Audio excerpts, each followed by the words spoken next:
Hello,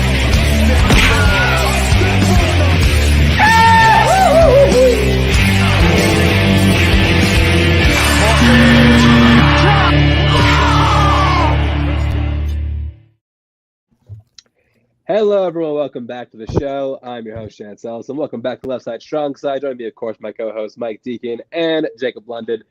And because the Browns somehow weaseled their way in the playoffs, he somehow weaseled his way back onto the show. Matt Thomas is back once again. We did not have a show last week, mostly because schedules didn't work out. It was the holidays, but we are back this week just because there is actually a decent amount to talk about in the NFL that we really, really need to discuss. Before we get into this, I should have told you this ahead of time, Mike, and you guys too. I do want to talk about the college football playoffs, just because that did occur over the past weekend. We had Michigan take on Alabama and Washington take on Texas. We'll have our national championship set. It's going to be Washington versus Michigan for the title. A matchup that I am very happy with just because Alabama is not out, even though I did think they'd be in. I did think Alabama would take it to Michigan. And I am happy for Michigan that I didn't, even though I can't stand John Harbaugh. Sorry, Jim Harbaugh. I can't stand Jim Harbaugh. For Washington, as you know, a fellow student of the Pac-12, RIP. I really am a big fan of Michael Penix. I do hope they go and take it. But you guys watch these? Games? The first one. Yeah, I watched a lot of the. I watched half of. So it's funny. I watched half of the Michigan game, and then I watched half of the other one because I was at a Suns game in the middle of that. So the Michigan game I was able to watch majority of it, and they played well. That was just a good game. It's funny this weekend, for all the hoopla and everyone bemoaning bowl games and how just upsetting and embarrassing that the actual bowl games have become. The two playoff games were incredible. They were. Two actual playoff games were incredible this weekend. Well, it's because the playoffs of the games were the transfers and the going to the draft. They will not sit out of the game.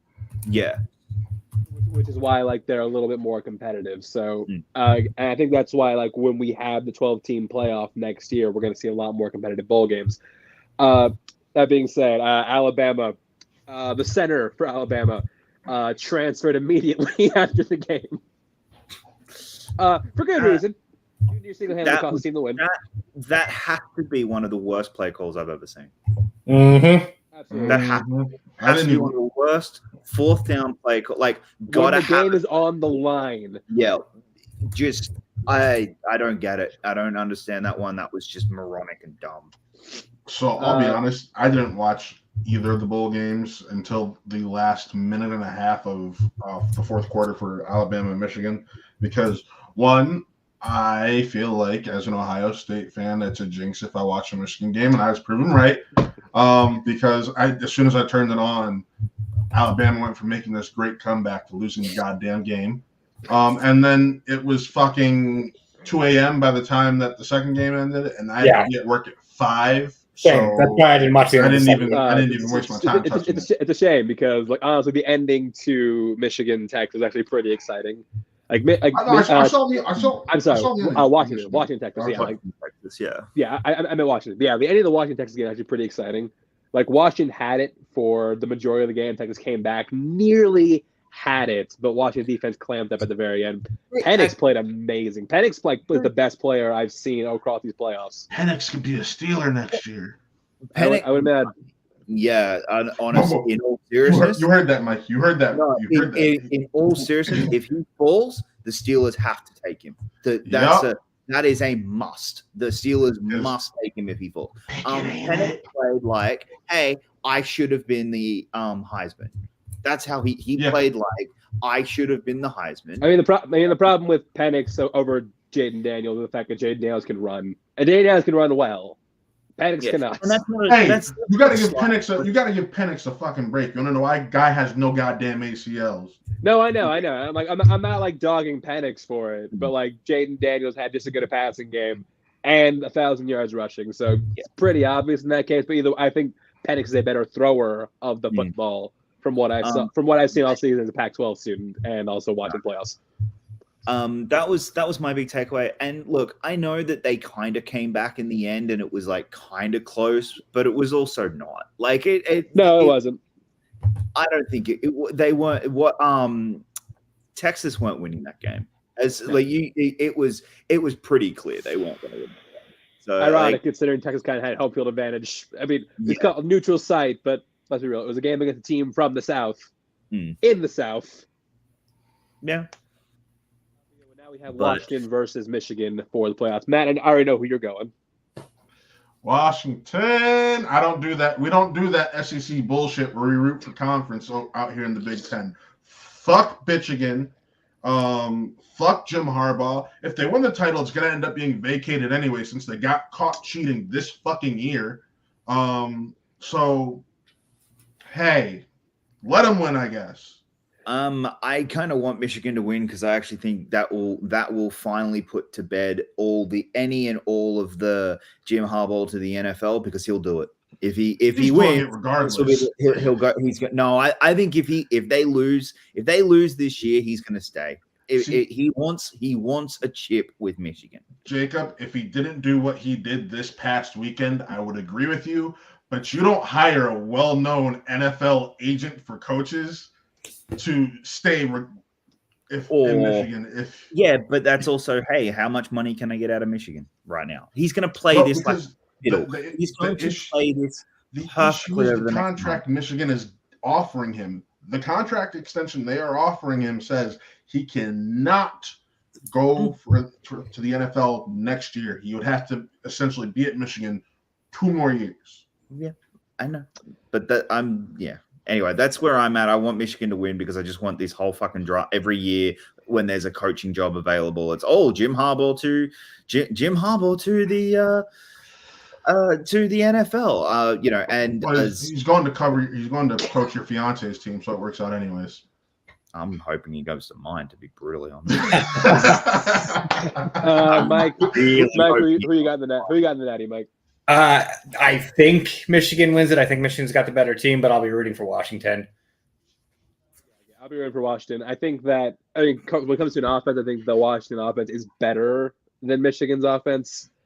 But that front seven for Michigan's pretty scary. And I know Penix has a pretty good pocket presence, but that's a lot. That's a lot to handle. Again, I'm rooting Washington. Again, if it was any of it, like one other team from Pac-12, I wouldn't root for them because ASU, because screw them. If it was them, I wouldn't root for them, but because Washington, also because got to send the conference outright. got to have them win it. So Jacob, real quick, I don't even know I know who their team is. I've never actually found out who your team is. I'm a Bills fan. I want McDermott gone. Oh, I thought you were a Bills fan. That's why I'm like, it doesn't sound like McDermott's going. If we lose Sunday, McDermott's getting fired, 100%. All right. Let's move on to actually one more thing I want to talk about before we go to the actual the games that were played. The Pro Bowl rosters did just get dropped. Lot of interesting choices. One of which was the top quarterback vote getter in the AFC was not Lamar Jackson, guy who I think we all can agree is like the front runner for MVP. He is. It was Tua. Yeah. It was Tua of all people. Tua had all the stats. Tua's got all the numbers, and also it's the Dolphins play the most fun form of football, I guess. They're the bandwagon team this year. I feel like for somebody who's casual jumping onto a team, I think the Dolphins are a bandwagon team this year, and that's with the Pro Bowl that always happens. Yeah. With Lamar had to be there. I know people are saying Mahomes shouldn't be, and to an extent I agree. But when we have a player like Mahomes, outside of an injury or being benched, he's going to be in there every year. Guy, you just got to accept it, guys. It's going to happen every year. He's going to be in there. And let's face facts. When it comes to the actual game, we're probably going to be watching Gardner Minshew, freaking Will Levis. None of these guys are actually going to go and play the game. It's going to be like the let's be real. CJ Stroud will be there. At the Pro Bowl. because Yeah. because realistically, Lamar's going to be in the Super Bowl. No, he's not. Zip it, Matt. Is No, he's Joe not. Flacco going to be in the Super Bowl? You're damn right he is.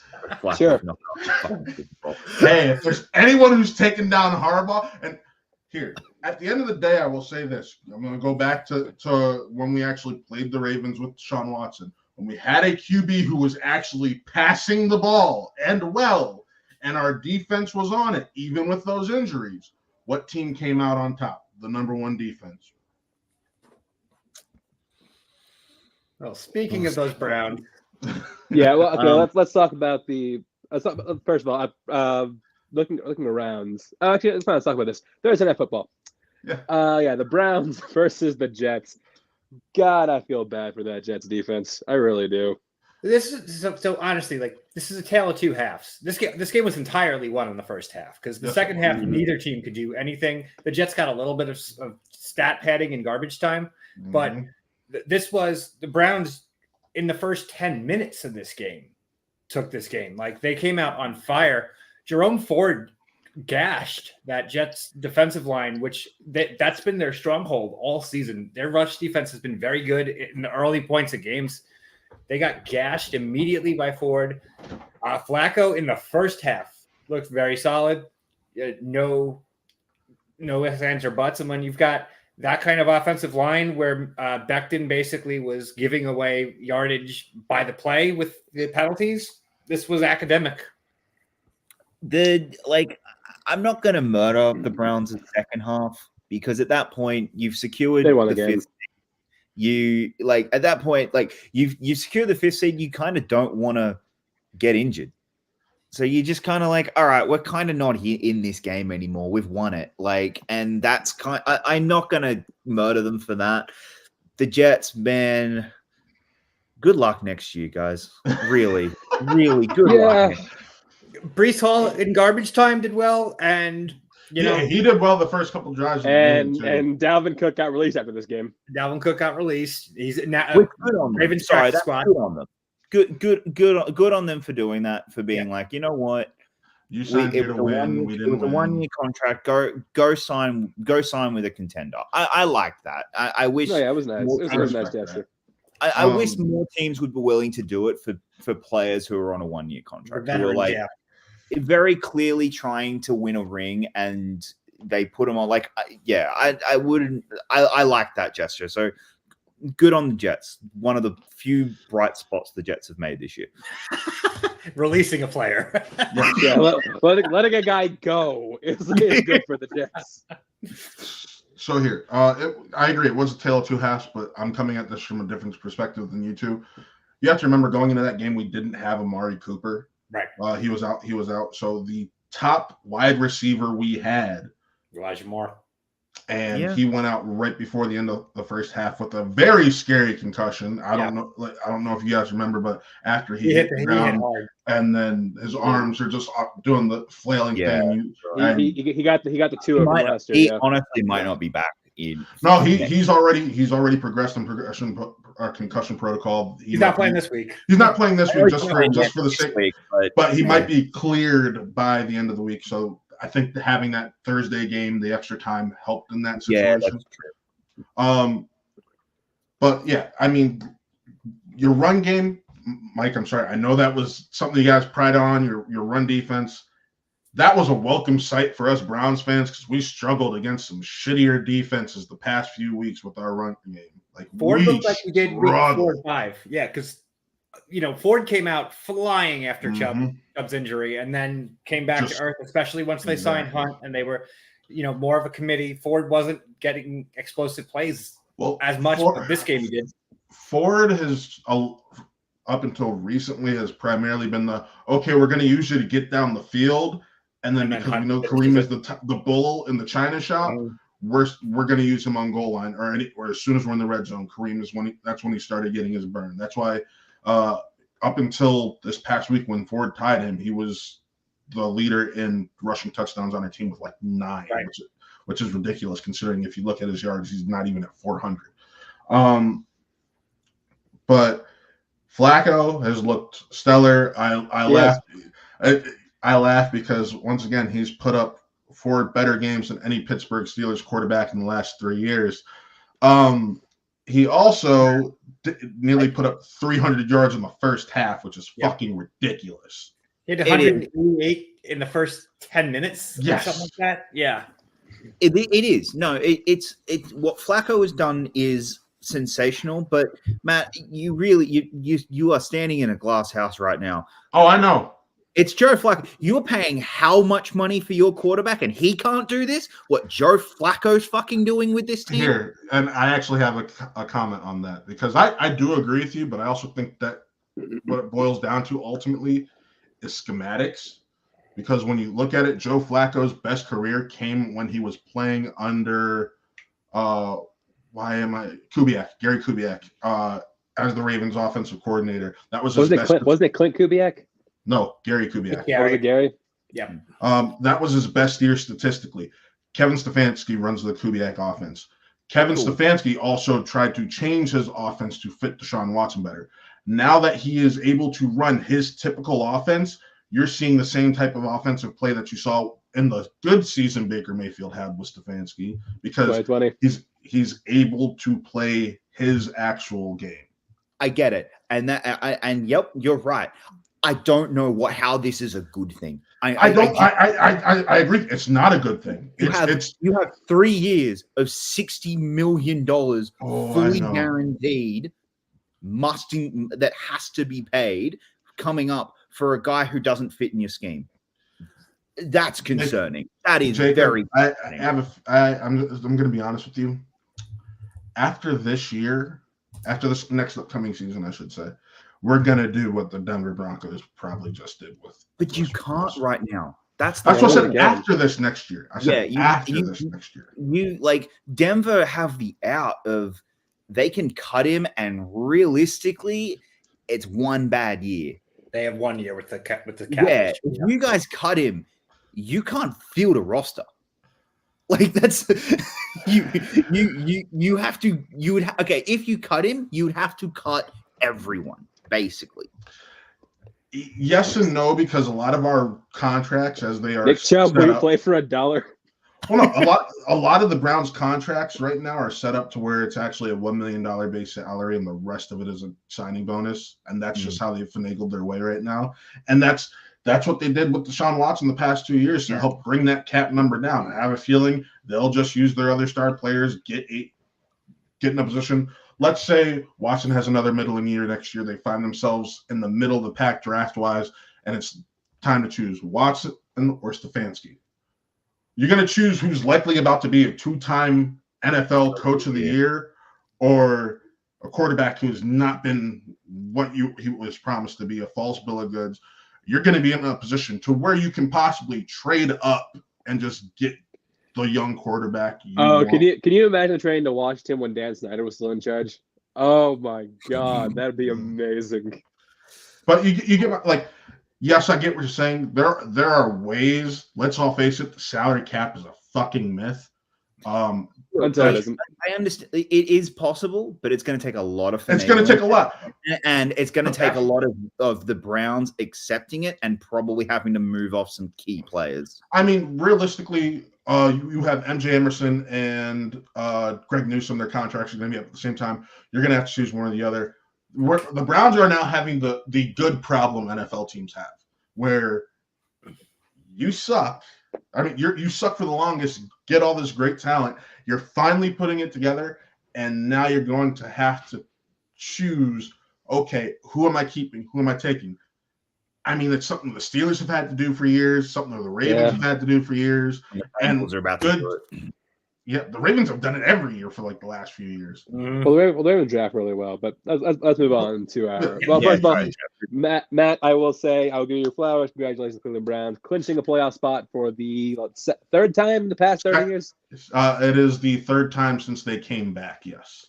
Third time since the reemergence of the Cleveland Browns. So congratulations. Moving on to our Monday night game, which is on a Saturday this week, because of the college football playoffs. So we had the Dallas Cowboys taking on the Detroit Lions. Two teams have already clinched a playoff spot, although they're kind of fighting for pole position at this point. Dallas, especially because they had a chance to really jump in the NFC East. what happened with this game? Like, people don't really care about the whole game. I will say, the defense of the Lions played better than they have in the past season. Just because, like, if you can hold this offense to 20 points, that's impressive. I'll do that at home. Yeah, I'll give you that. I'll definitely give you that. Again, like the only touchdown they gave up came on a play where they could not finish a sack for a safety, and then had a breaking coverage and allowed a super long touchdown. Goff didn't play well. Goff did not play well. No, he didn't Goff, play well. Goff nearly cost him the game. Goff looked like playoff Goff. Yeah, I think Goff currently leads the league in turnovers right now for quarterbacks. No, it's Is it still Allen? It's Howell. It's Howell. It's Howell, then it's Allen, then it's Goff, and then it's Mahomes. Well, either way, like, he was like careful for a while, but then, like, in the past couple weeks, that's just not been present. But Lions were in it. They had it. They forced a punt. No, before we get into that final drive, they forced a punt. They had a chance to drive down the field and win it. Goff immediately throws a pick. Yep. And we thought, okay, it's over. What I was going to say, though, is that the Lions, on 3 separate occasions, well within field goal range, went for it on fourth, and it didn't work. And didn't convert twice. Oh, sorry, twice. They got it once. They got it once. They missed it twice. One of those is a field goal. This is a completely different conversation. Well, yeah, especially the one where, like, they're on the goal line. Yeah. And they go for it, and they don't get it. Hey, could have used those points. Yeah. But that's not with us, because, like, look, we thought, like, after we got through that, we all thought, okay, that's it. Lions lost this game. This is where Mike McCarthy comes into the equation. Yeah. Because Mike McCarthy's time management in this drive was horrendous. Now, look, the tripping penalty was bullshit. I will admit that was not tripping. Yeah. But when you do that, you still have a chance to run out the clock. What did they not do? They did not run out the clock. They could have shaved like 40 seconds off the Lions' final drive, and they didn't take it. They threw the ball. Look, I gave McCarthy praise 3 weeks ago. Because I gave him praise for how the offense had looked, which I do think McCarthy deserves praise for that. This year, the big thing was we're getting rid of Kellen Moore, and Mike McCarthy's going to run this offense. Chargers offense has looked horrific this year. Mm-hmm. The Cowboys this year has looked fantastic. Clock management, that is the Achilles heel for this team, and that is going to be a massive problem going into the playoffs in any of these close games. I'm 100% agreeing you on there where, yep, that Mike McCarthy could cost this team because of his bad clock management. Absolutely. Yeah. So rather than shaving off 40 seconds from the Lions' final drive, they punt it and give the Lions a chance to win. They march down the field, score a touchdown, and look, I think the Lions made the right decision going for 2 to end the game. Like, when you're on the road, hostile environment, you go for 2. Yeah. The first time. Before we get to the 2, can I just say one thing that Dan Quinn's done this the last 3 weeks, and it's pissed me off every single time. Is allowing teams to go, because he's so terrified of giving up the touchdown, that he's allowing teams to just go kill them by a death by 1,000 cuts and just get the first down constantly. Dan Quinn, let him get the touchdown, because guess what will then happen? You get the ball back and you can go down and get your field goal. He does it every single week. He is so terrified of the touchdown that he's just letting these teams get the first down. Well, and it's the same situation with the 13 seconds of the Bills, where you're playing like picket fence defense, leaving the middle of the field wide open. Yeah, like a first down kills you in that moment. Like the death by 1,000 cuts, just letting them get down the field is what kill you. If they score a touchdown, they score a touchdown. You'll get the ball back and you'll be able to go. Like, it's not. Anyway, that's just. But anyways, okay. But back to the actual goal. So we get the very rare fat guy points, where Taylor Decker breaks off and catches the ball for 2-point conversion, but they were flagged for illegal touching. To which look, we've seen some horrendous calls this year. This might take the cake. This might be the worst call I've seen all year. Because look, if you don't know what you have to do in a play like this is you have to go to if you're a lineman trying to catch a pass, trying to do like a gadget play, you can't just go and break off and do it. You have to go to the ref and say I'm reporting is eligible. Now they claim that 68 Taylor Decker did not report. However, there's very pretty blatant obvious. Yeah, so they announced Dan Skipper, number 70, that he reported eligible. But when you look at the footage, Taylor Decker's reporting. Dan Skipper's like 15 yards away. There's no possible way he could report. Like, if Taylor Decker's not reporting, what else is he telling the ref? Yep. There is literally nothing else they'd be talking about. All game, Skipper had been going up and reporting, and then this time Skipper didn't. Decker did. Look, people make mistakes. My frustration's not the mistake. Look, it happens. It's on a big stage, and it's bad. 100%, it's really bad. My biggest frustration, and it's is how the NFL have handled this. Just come out and admit it. Just come out and go, we fucked up. Like, guys, we fucked up. Like, there's nothing to do. Just admit it and go, yep, it was a mistake. It was wrong. We were wrong. He's not going to be in the playoffs. Like, he's not going to ref the playoffs. But didn't they do that? That's what I was like. They did that without saying. No, they haven't said it. Okay. In that game. The NFL is never going to outwardly say anything. They will do it with their actions instead. That's just how every professional sports. The Lions deserve that because I agree. I'm not arguing they don't deserve that. I agree they should do that. The only one, the only league that comes out and says, "Hey, our guys fucked up," that's the NBA. Yep. Mm-hmm. The NBA has no issue saying that. Well, the NBA has Scott Foster, so that's a big problem. This crew is calling the Steelers-Ravens game this week, which has It has hey, Chance, consider that a blessing because Lamar's out, so they're not going to give him any calls. Yeah, consider it a blessing for Chance. I fucking hate it. It's going to cost me a freaking playoff spot.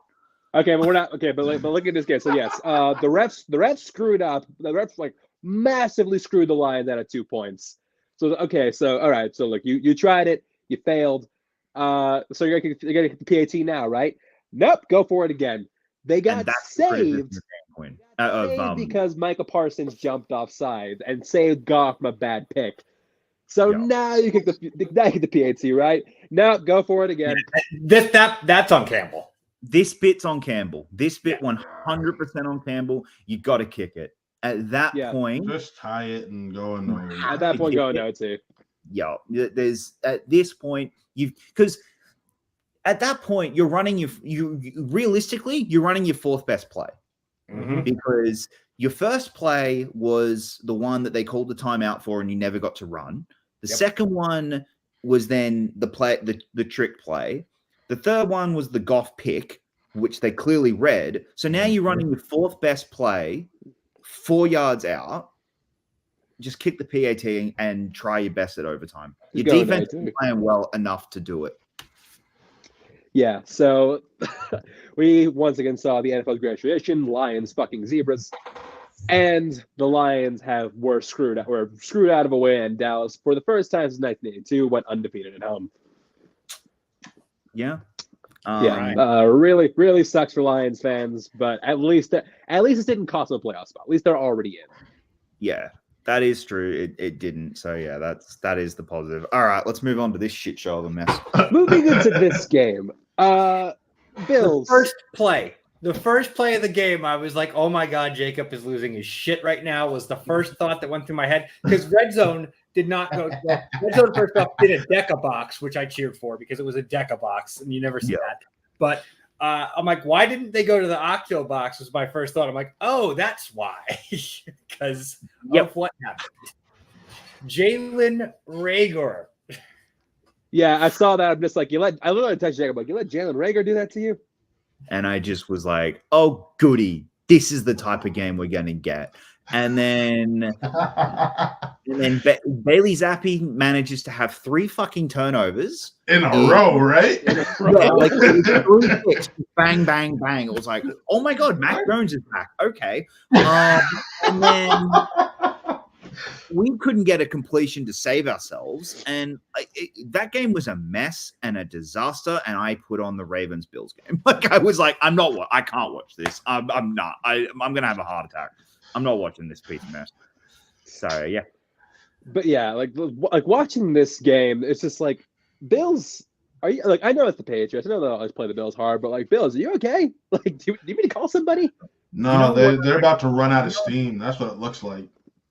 You know what? I'm happy about it because we're the roller coaster team. We're the team that.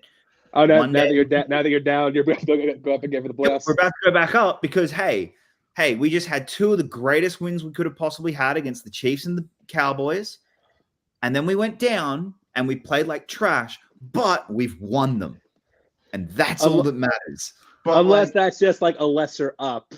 I was just about to say it could be the slight decline. You got to remember that. Yeah, you could be on the decline right now. No, look, I have a feeling. Look, I think the last 2 weeks have been very much they've known that this game coming was the game that mattered, and that's what they've been looking at. They've just known that this week, this Sunday is the game coming. They've been looking ahead, and that's just where they're at right now. I think teams have figured out that this is Diggs' last year as a Bill. Oh yeah, without a doubt. He's fallen off a goddamn cliff. He's gone at the end of the year.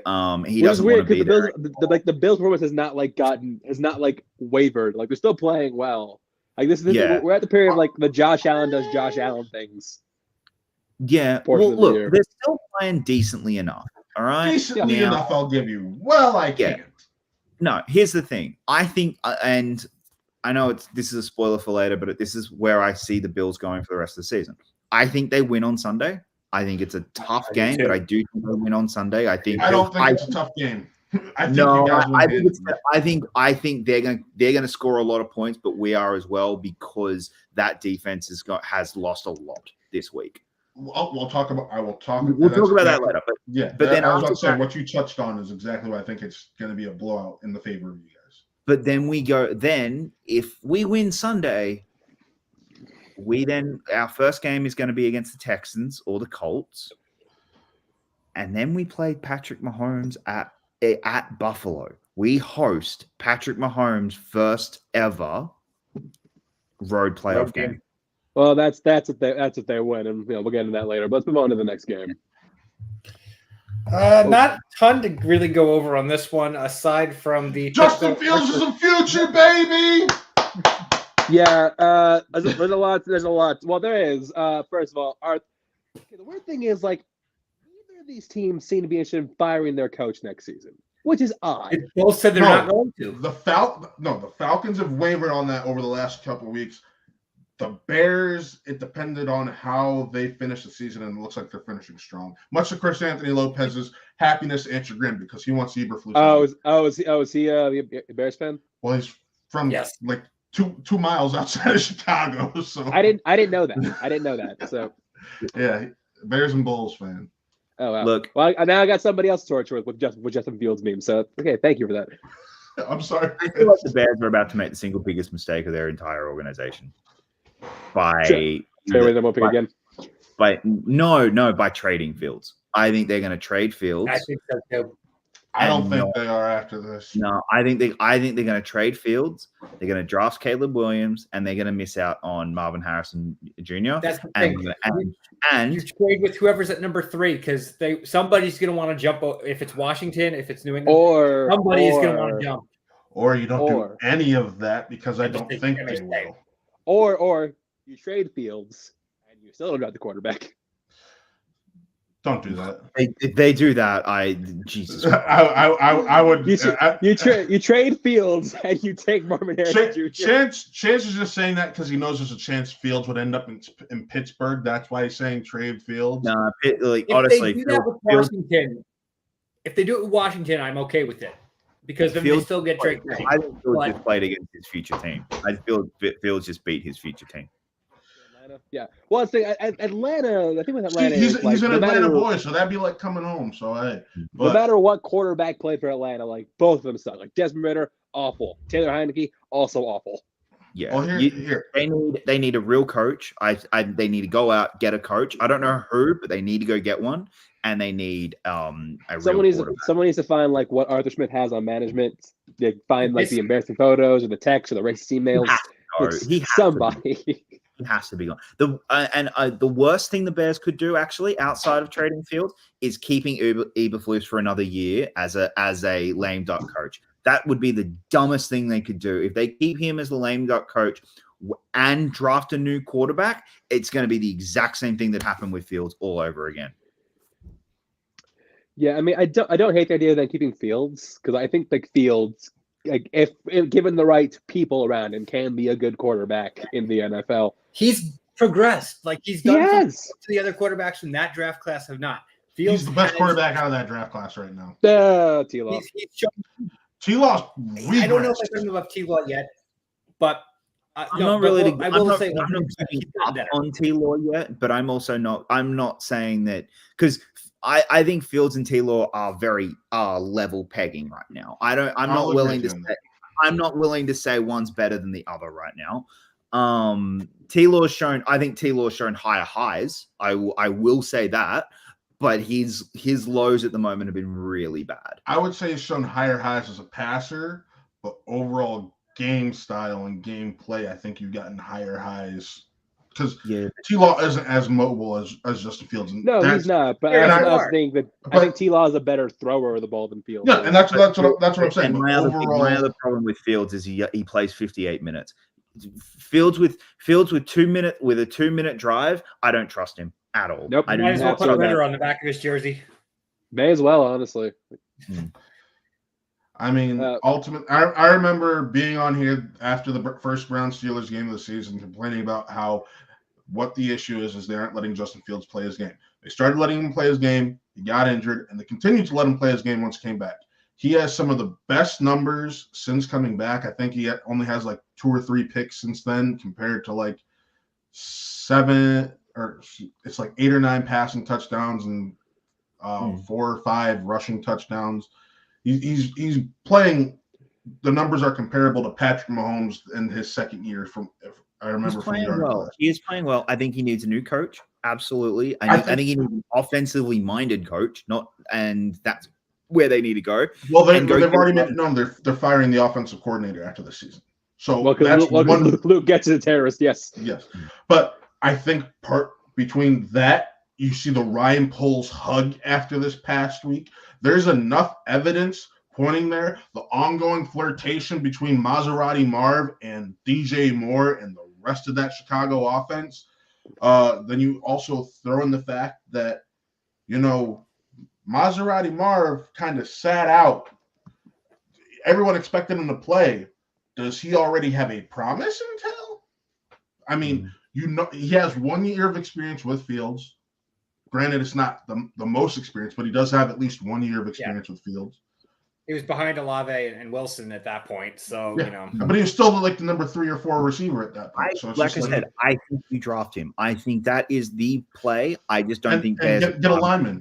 Unfortunately, might have to get the lineman that makes Mike Deacon cry. But here's the thing, though. Like, that's lower. If they don't, the way this pans out now, let's just say the hypothetical of the Bears stick with Fields and they trade the pick, that pick's not getting go. I don't think it's going to get past 3 or 4 because one of those teams wants to leapfrog. It'll be with the Patriots. It'll be with the Patriots, or most likely. Their biggest fear would be they would have to be in front of the Cardinals. That would be their one thing of we cannot be below the Cardinals because they won't know what exactly.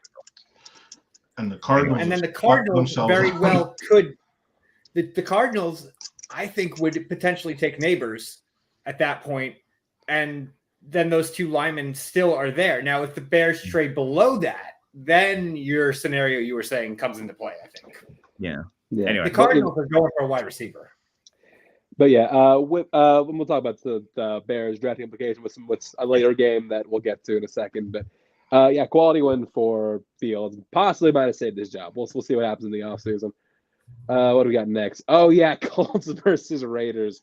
This is a game that the Raiders needed to. I think the Colts had a chance of being in the playoffs if they won this game. Raiders, if they lost this, they were out, and they put up a fight. Yeah, this was a must-win for basically both teams. But yeah, the Raiders needed it more. The Raiders needed it more. But yeah, the Colts are now going to win it in because they won this game. Like they literally have one of the two most important games this upcoming weekend, like with the direct implications. Who in their right mind would have thought the Indianapolis Colts and the Houston Texans in Week 18 would be in prime time in one of the most important games of the week? I only thought about it for one team because I remember saying you did. Stroud is going to you're a big Ohio State guy. Yep. Hey, the kid's special. Yeah, we've seen special Ohio State QBs like not pan out before. Yeah, there's never been special QBs at Ohio State like fucking Fields and Stroud. I have no issue. Dwayne Haskins threw 50 touchdowns. Dwayne Haskins also played for Urban Meyer. Okay, and so Alex Smith is awesome.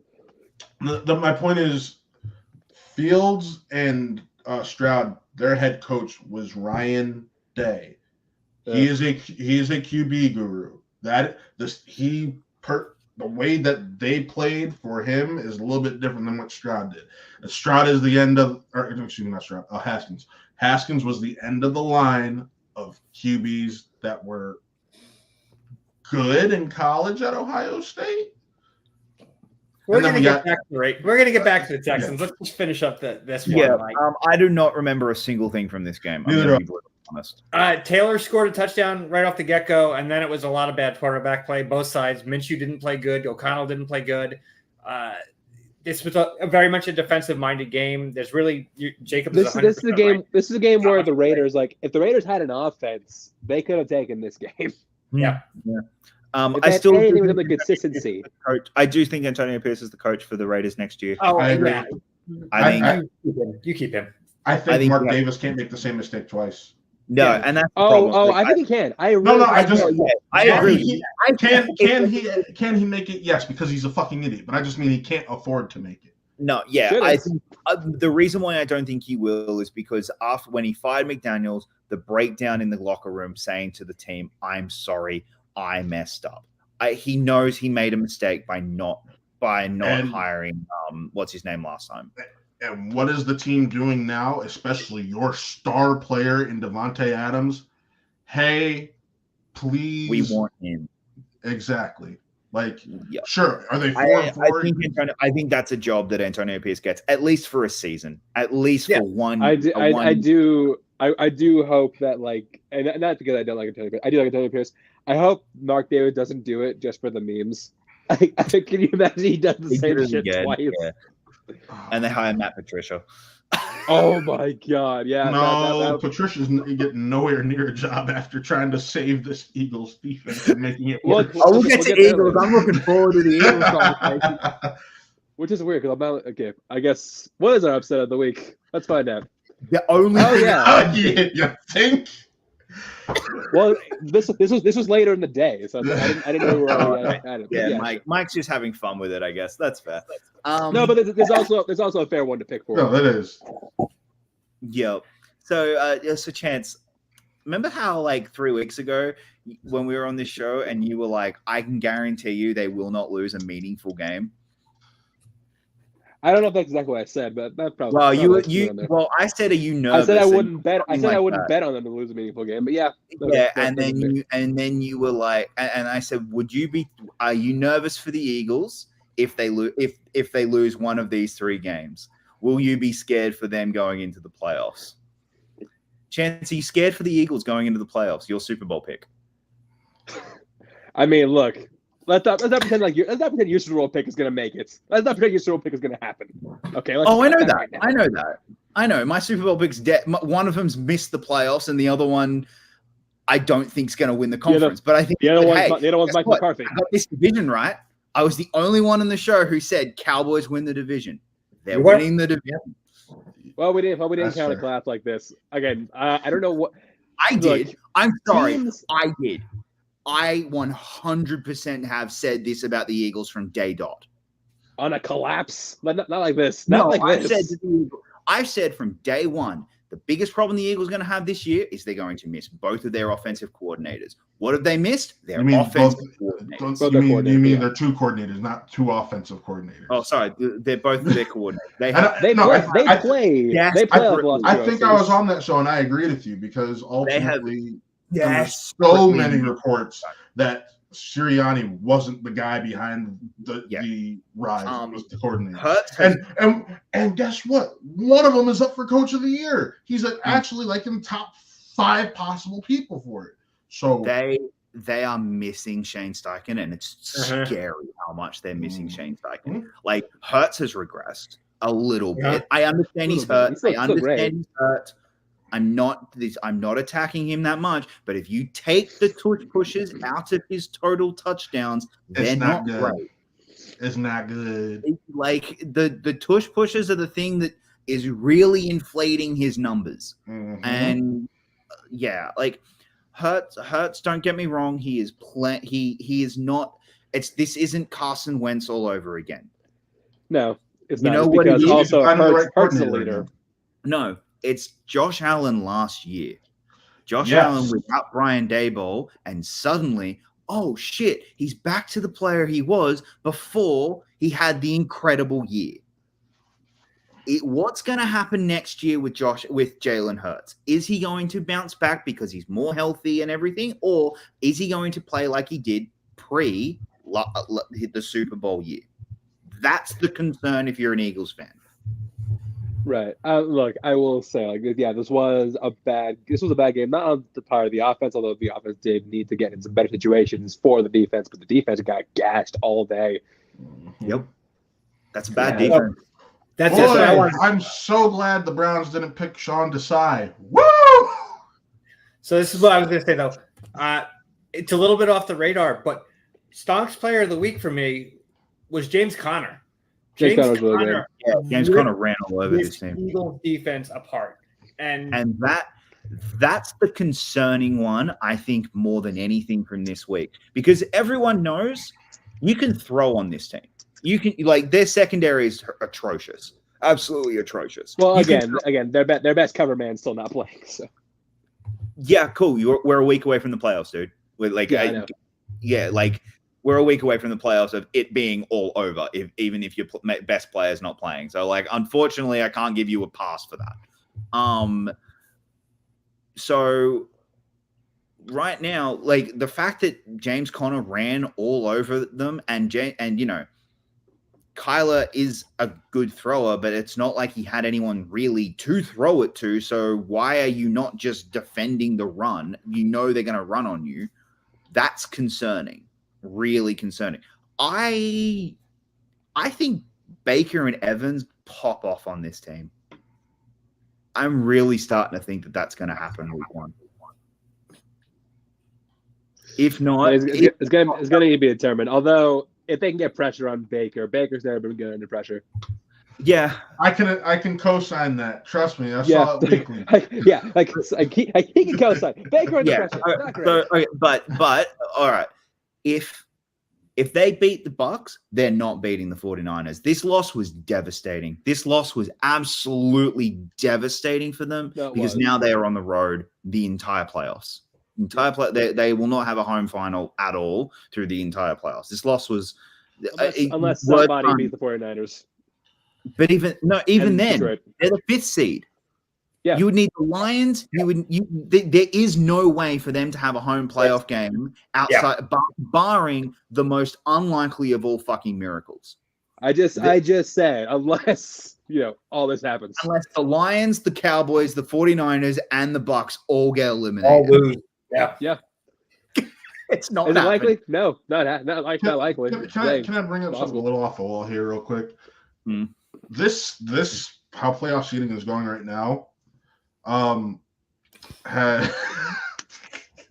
Has once again just shown me the NFL needs to change how they do their fucking playoff seeding in general.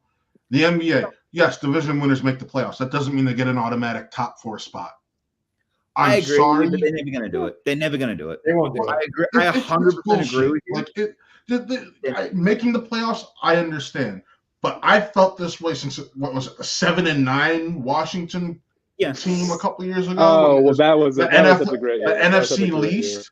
The NFC least year? Yeah, no, I firmly Seahawks made it 1 year. I firmly stand by that certain divisions had their playoff spot revoked just for being terrible.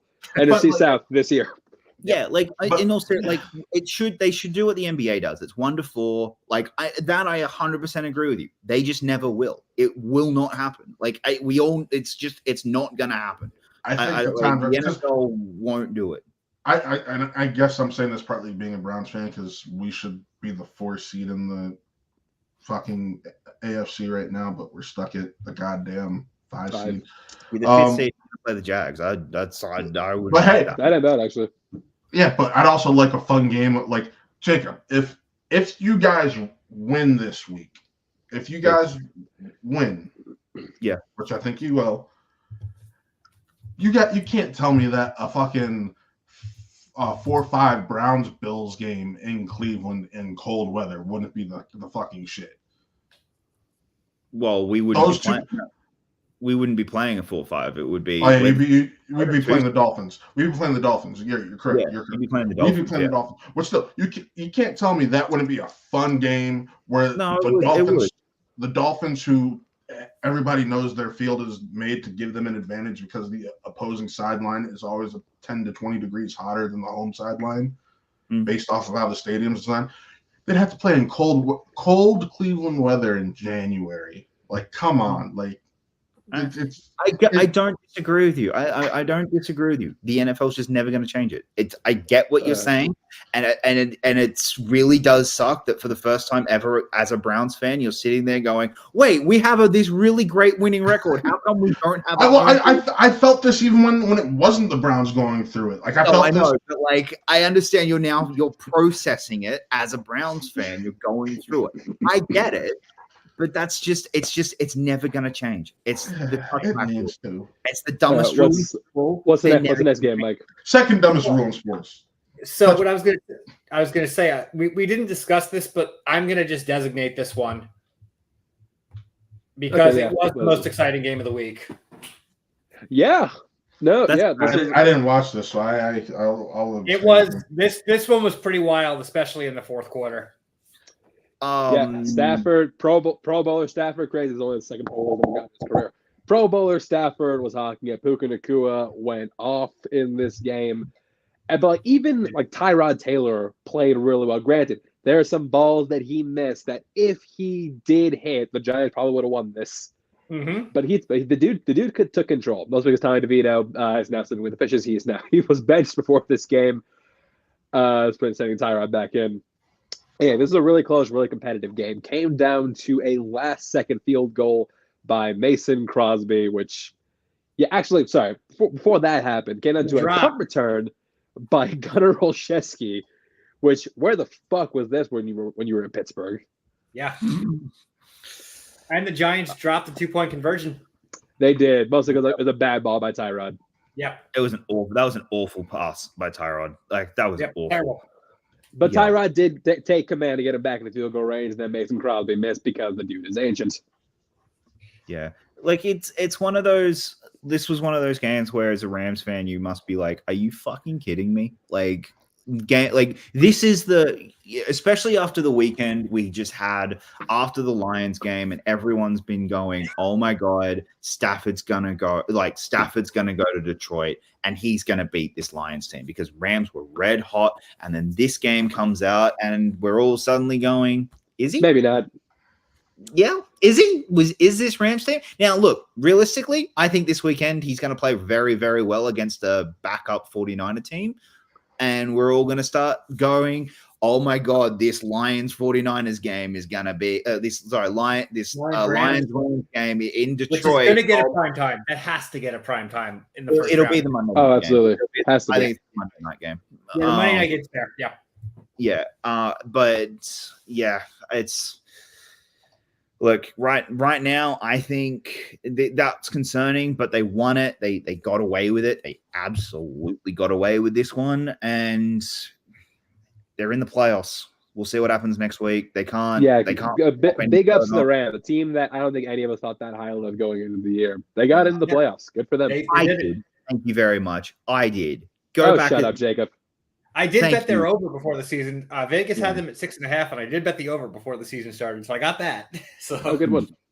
I'm actually like the way the end of this season has panned out. A lot of my predictions have come true, except two of the major ones. Like my two big ones have just shat the bed completely, but the rest of the little ones have actually all started to come true. Up next, Saints Bucks. This is a game that we thought the Bucks would handle good have been playing, but this one's surprising. Yeah, because this is the game where the Saints played up to their potential. And the Bucks play like the Bucks we thought they'd be like at the beginning of the year. If the Cardinals didn't completely, make the Eagles shit the bed, this would have been upset of the week.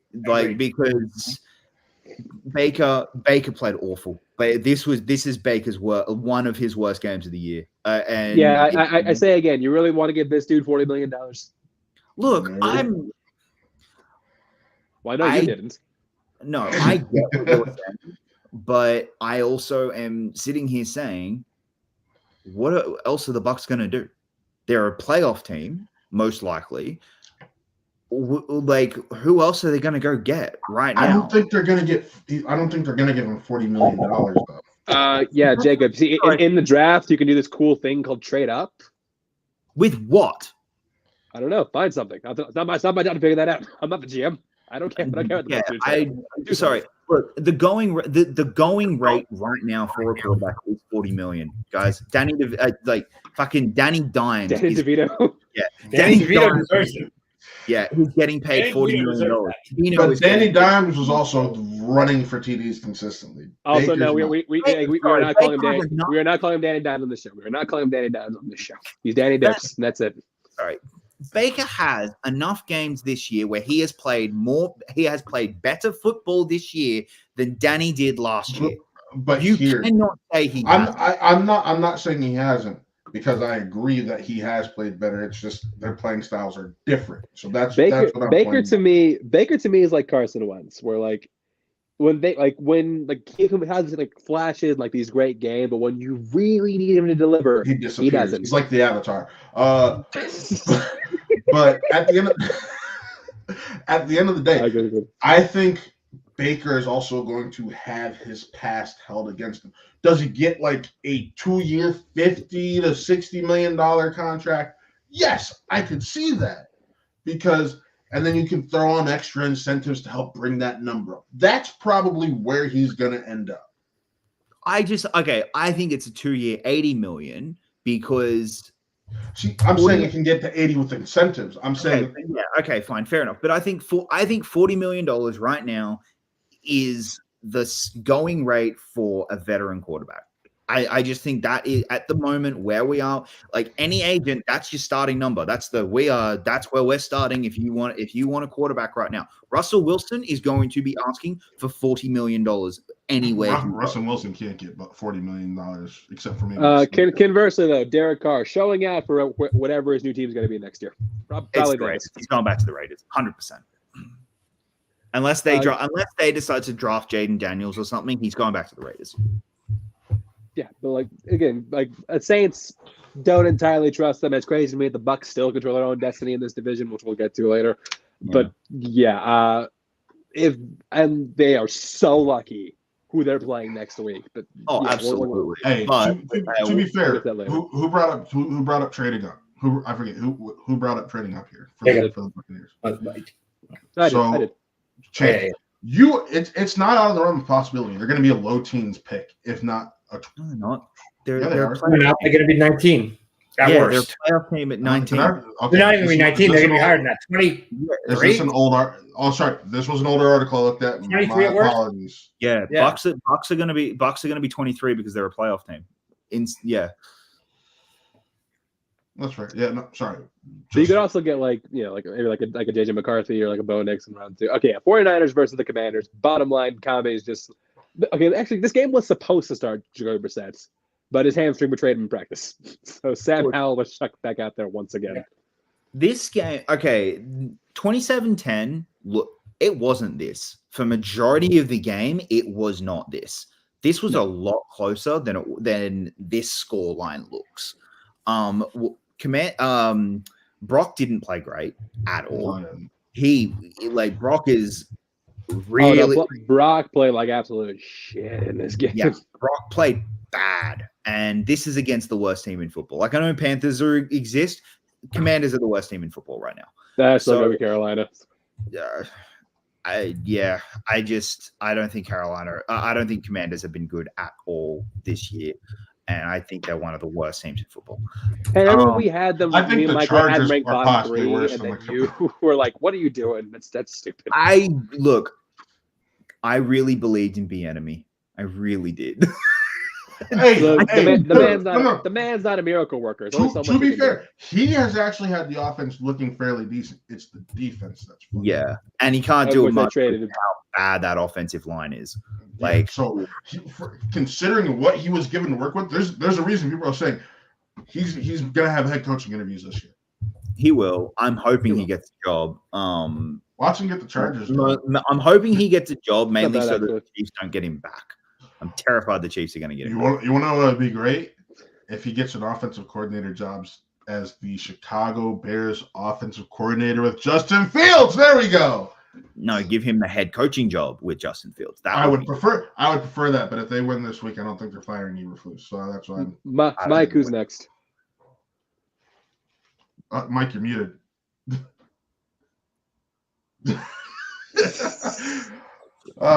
Real quick, going back to there we go. Oh yeah, here we go. Okay, first of all, with this game, look, Panthers. Look, I think I said about the Panthers already.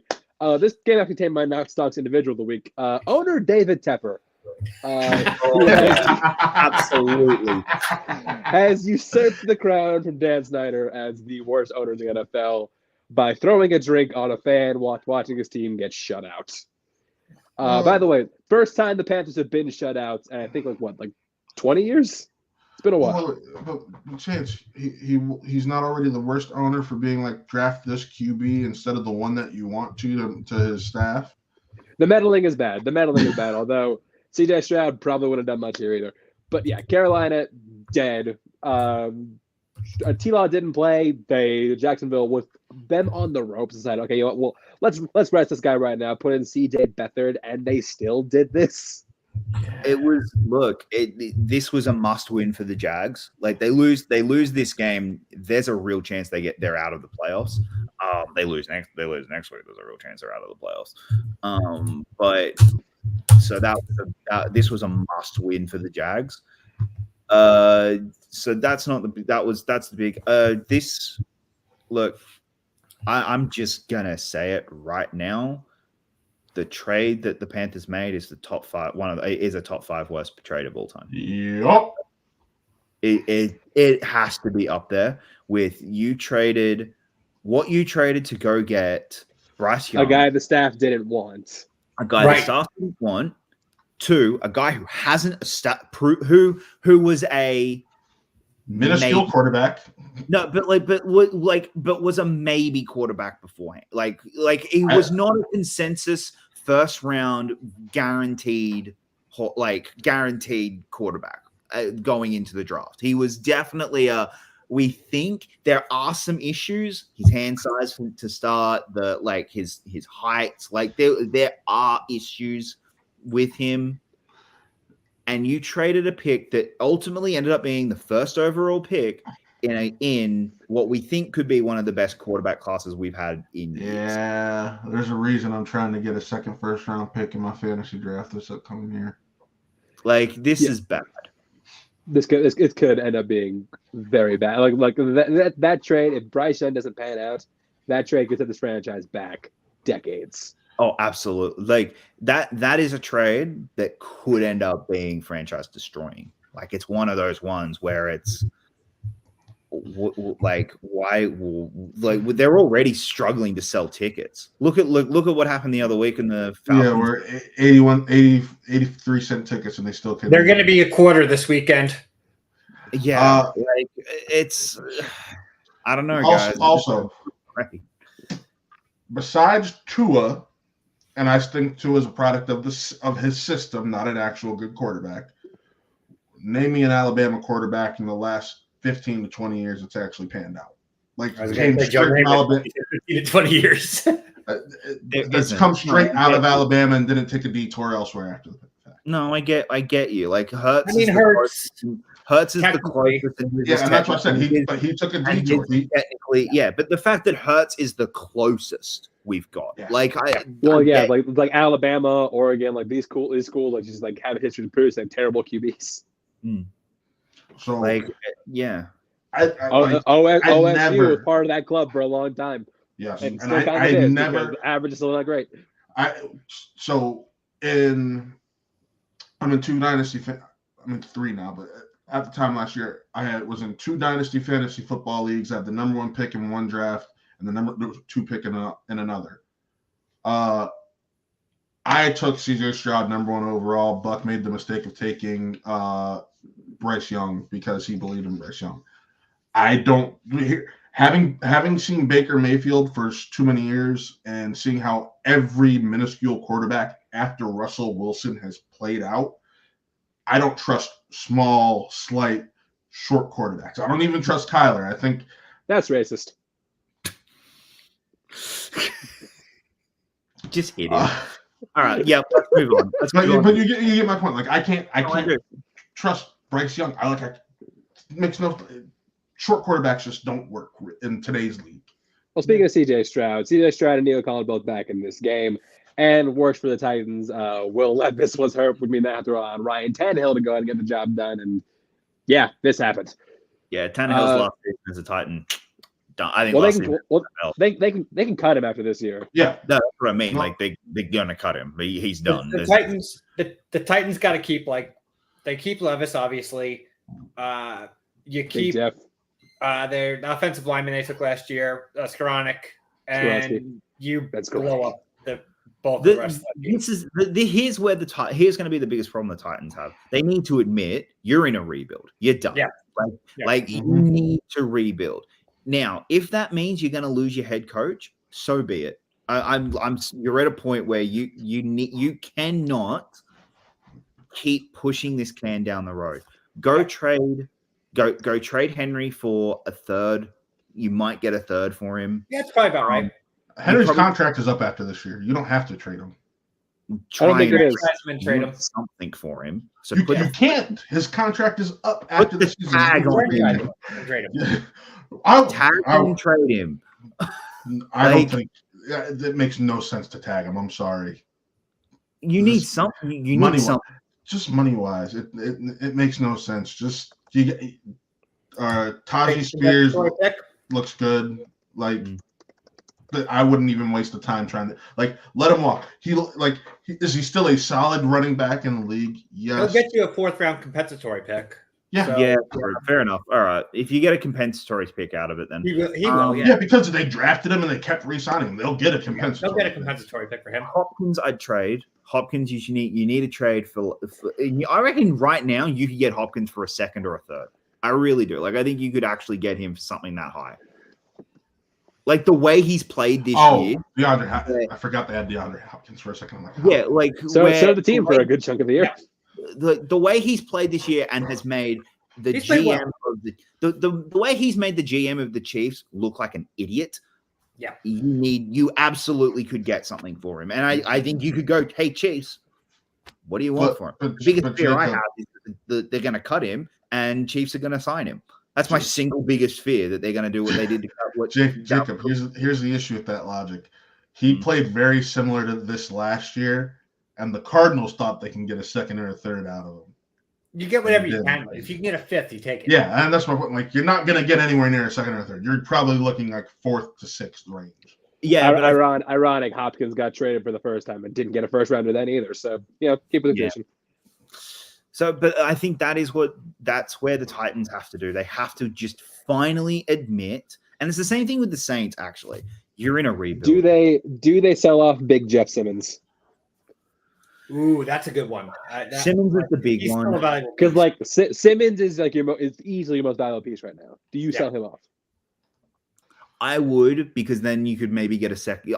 You honestly could maybe You get a first. second for him, I think. Yeah. You get Absolutely. you could for a desperate team, you could get a first, and that means you've got your second first next year. Do they sell out Burks also? Do they just give up Burks, on that? Burks still has 2 more years on his rookie deal plus an Yeah. option. Yeah. So you don't get rid of him. And plus, like, his option's going to be like nothing, considering he hasn't done anything. So, Well, no, his option, it doesn't matter if he hasn't pick. done anything. He's a first-round pick. He's a So first-round pick, so his it's option is it's still set wet. money regardless. Yeah. no. Like, the option changes depending on what you've done. Like, if you make a Pro Bowl, it goes Weird up. pick. Sorry, yeah. Weird The pick. option depends on how much you played. It doesn't depend like what you've actually done, but it's how It's much just you've about actually play. played. And That's why injuries don't count towards that. Is the other thing. No, they Jordan don't. Love's Also, like, option's going to Burks. be nothing. Well, No, they Jordan already did get it. declined the Jordan Love's option, Oh, and then they had they didn't to get pay him. Yep. But like because Burke hasn't made a Pro Bowl or anything, like his option is going to be nothing. So No, that doesn't matter towards his option. It's a yes, it does. You keep, like one way or the other, they're keeping Burks because they're going to Yeah, get him on cheap. All right. What's next? Oh yeah, there we go. Ravens versus Dolphins. This is a game that was competitive for about a quarter and change, and that's really it. At this point in this game where Tyreek went down, actually Tyreek dropped the touchdown, which I didn't think he could do that. And he went down for the game, and he dropped it too. Oh my god! it was the dude. He had it. He had it. and then he like kneed it out of his hands. I was like, "What are you doing?" It cost me that hurt championship. I watched this game. I put this game on. I thought it was going to be exciting. You got Flacco, Jacob. So mad. I put this game on. I thought it was going to be Juice did win. Yes! Played Joe Flacco against Jacob in the final, and because of Joe Flacco, won the league. I had fucking Dak, Hill, and that's what hurt. Like, Juice, congratulations. Mike, you were supposed to give me an update on that. That's why I forgot to tell you. I forgot. Yeah, yes, Justin Hughes won the Show Fantasy League because of Joe Flacco. Yeah, like I said, this year, I'm sorry. This year, the NFL is the year of the meme. But yeah, I put the game going to be competitive, and it was until Tyreek Hill went down. Like, that offense runs through Hill. If he's not on the field, this team isn't doing anything. Also, rest in peace to his house because his kid set it on fire. Yeah, I'm not no judging in that one. Like, I'm happy that everything's safe in there. But yeah, everything's safe. Pretty sure Tyreek Hill's calling Agent Peterson for tips. But No. Remember, he's already gotten in trouble for beating his kid once. Again, I know he's calling. So he don't need tips. He don't need tips. Look, he's gonna call AP, and then that is the word he's gonna call Joe Jackson. Get really desperate. That's the field play. This game, I got 4 words. Speaking of Jackson, Lamar Jackson. Went off. Holy shit! MVP. Stonks of the week. 5 Stonks of the week, baby. Lamar Jackson. Yeah, look. Yeah, I mean that's totally fair. Stonks of the week going into this game. If there was any doubt, eradicated. Lamar Jackson MVP for 2023. Absolutely 100%. Lock it in. If there's no one else who can take it at this point, like McCaffrey, I honestly, the closest he had was McCaffrey, but McCaffrey going down this week, I think actually hurt him. Like, it was like, all right, Lamar's popped off. It did hurt him both figuratively and literally, but yeah. Yeah, like, I think that's it. That's it. Lamar's going to be the MVP, well-deserved MVP, but he's going to be a 2-time MVP. And now it's locked down. And now it's 100%. All right, what do you do in the playoffs? So, okay, so flashback to 2019, Mahomes won MVP. And then the year after, Lamar won MVP. 18 Mahomes won MVP. I'm sorry, 18 Mahomes won MVP. 19 Lamar. 19 Lamar won MVP. So does that mean Rodgers is going to win it back-to-back again in 2024 and 2025? No. No, but you know what? Time is a flat circle. So, okay. And here is where I love Lamar. He is about to play the single most important game of his career in 2 weeks. Because he's won one playoff game. Technically 3, if you're counting the weekends. Well, yeah.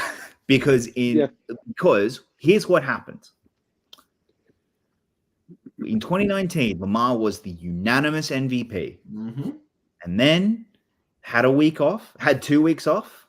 And their one Shit first the bed. playoff game. Who did they play? The Red Hot Titans team that had just gone on this miracle run, knocked Tom Brady out in his last ever game as a Patriot.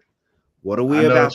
One of my favorite games of all time. I know what you're about to say, Jacob. I'm so proud. I'm so proud of you, my man. The Browns have gone on this miracle run. They're going to knock the fucking Jags out week 1, and then they're going to play Lamar Jackson. And Joe Flacco is going to go up against the Baltimore Ravens. This is the single biggest, most important moment of Lamar Jackson's career. Because if he loses that game, guess who we all start going who he is? Embiid. We can't do it in the big moments. In regular season, he is terrifying and incredible. The big moments, wouldn't a more comparable football one, even though he ended up getting 2, but the first one was really his, would be Peyton Manning. Peyton's probably the best one, and that might be. I'm trying to go with right now. I mean, I didn't want to go with the Harden one because I think that's harsh, but that would be very harsh. I'm not ready to say that's maybe. I was about to say you could say young LeBron, but LeBron was. Here's the problem: LeBron was never the problem, and neither was the team around him. It was the team around him. Lamar was bad.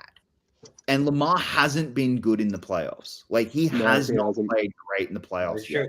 That's where I'm trying to go with this. Is Embiid wasn't great in the playoffs, and it has always felt the moment too big for him. That's why this game potentially against the Browns is going to be the single biggest game of his entire career, and will establish who are you? Who are you really? Are you going to be one of these ones that can run on and go win a Super Bowl? Or are we always going to have that question of what if? So I want to build on that. Who are we really? I just have one message.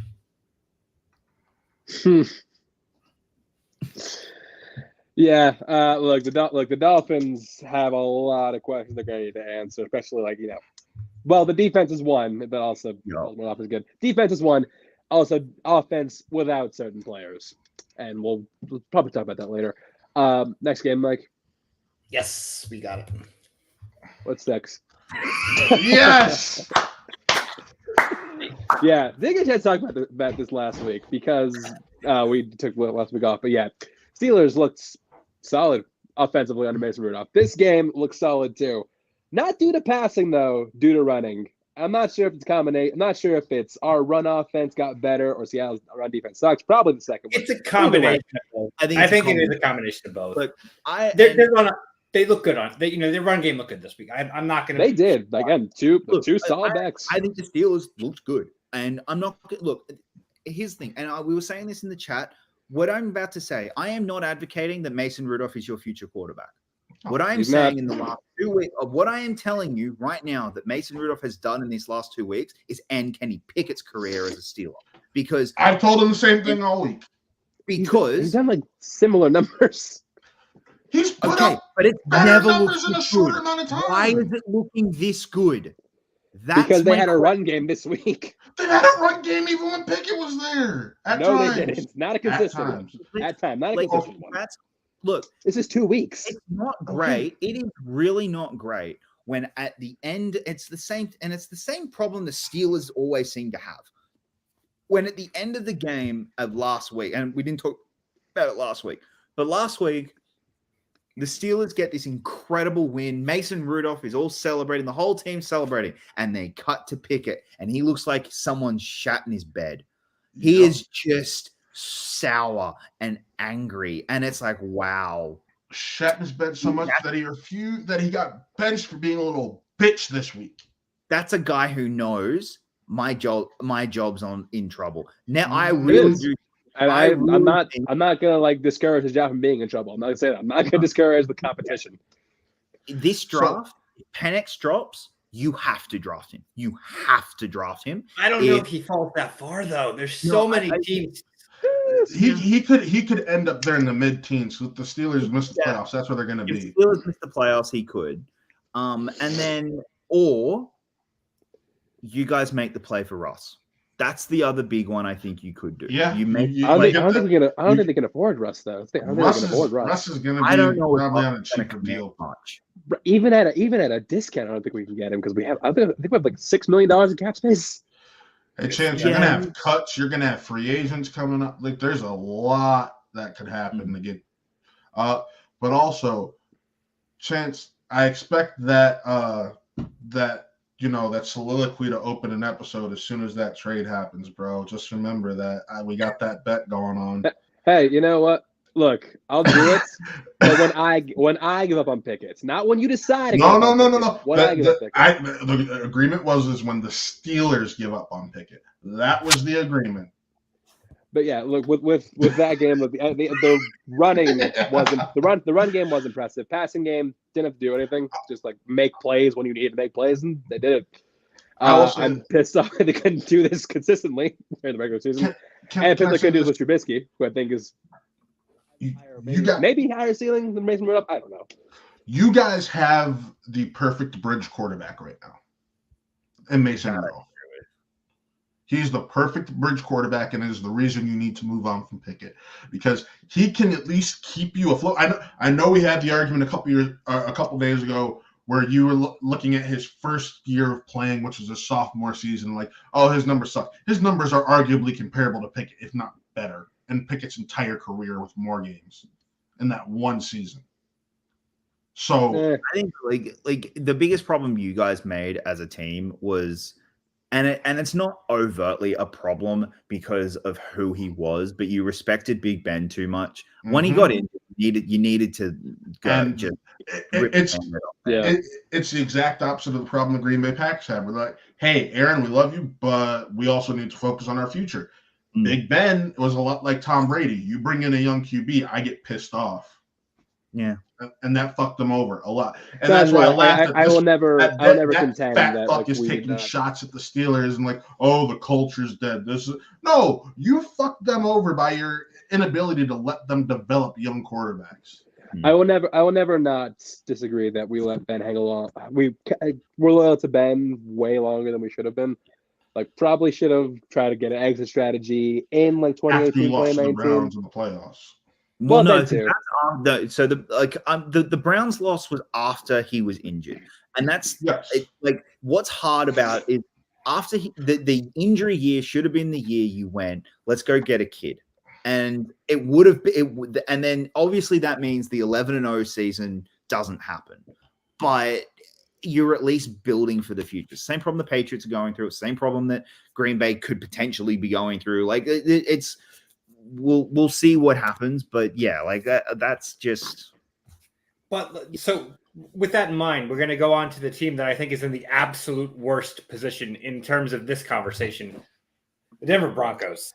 Yeah, let's talk about this real quick. Before this game happened, Russell Wilson was benched for the rest of the year. Ironically, with a guy who was in the exact same situation last season, Jared Stidham. To a T. Yeah, literally to a T. Rich Eisen and Kurt Warner are calling the last game on Christmas Eve that quarterback gets played and benched for. Like literally to an actual exact T it happened. I just found that hilarious. But yeah, Russell Wilson is now being benched in favor of Jared Stidham. That's most because if he gets hurt in his next two games, but keep going. His contract has not kicked in yet. His new extension hasn't kicked in yet. So if he gets hurt, they have to pay out the entire contract. Which Denver apparently just does not want to do. Mm-hmm. It's a weird thing because it's a weird thing because like Russell Wilson did improve, undeniably did improve, but he's still not what they paid for when they traded for him initially. So here's where I'm gonna push back a little bit, and I agree with you, but.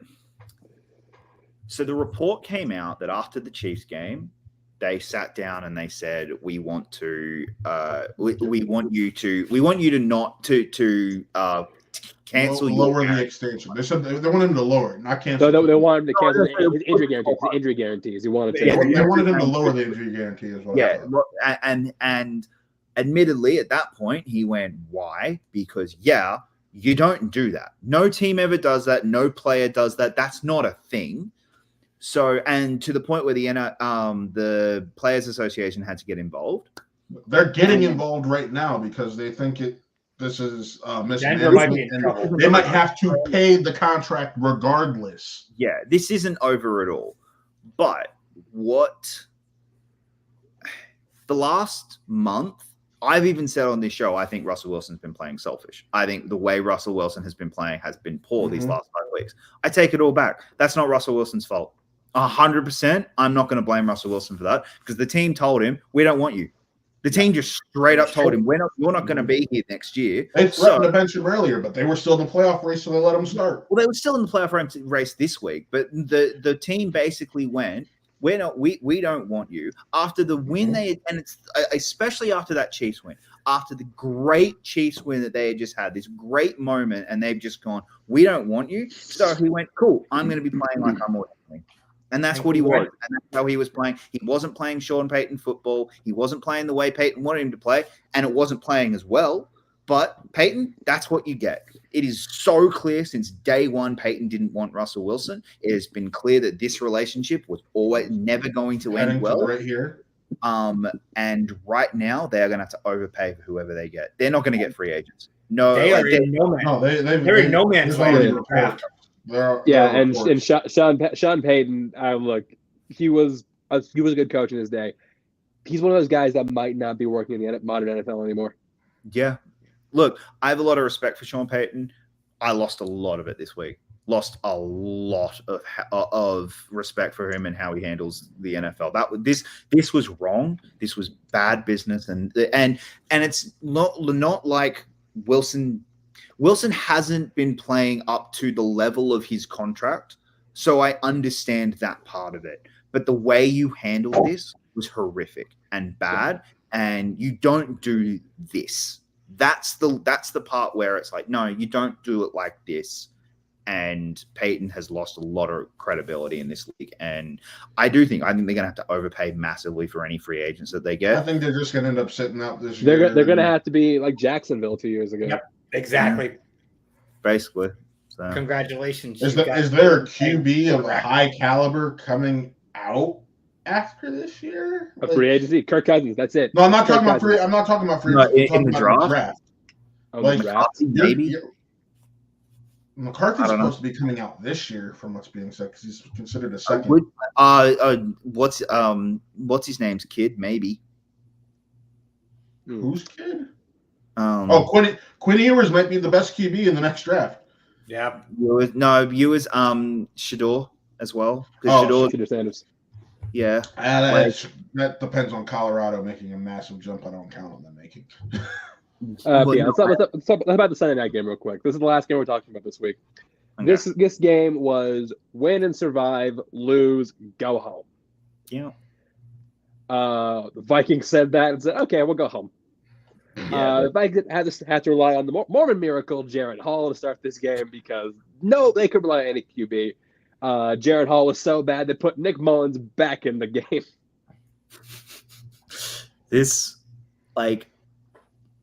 What are the Vikings going to do? Like, in all seriousness, they are talking about re-signing Kirk Cousins to a short. But they already know Kirk Cousins is going to take him anywhere.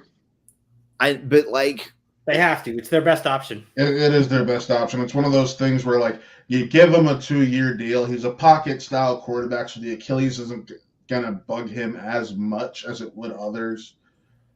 He's not running every single. Like, if that was a Lamar injury, that'd be scary because, like, that's going to be different. But he's pocket style. He's just going to roll out maybe, and that you can survive on that for 2 years while you figure out the whole draft situation. And granted, there's reports that they might look at taking a quarterback in this draft because they're in position to get like a Knicks. They can get Knicks. They want Knicks. Yeah, they can get Knicks. They can get Penix of Penix Falls. Conversation, yeah.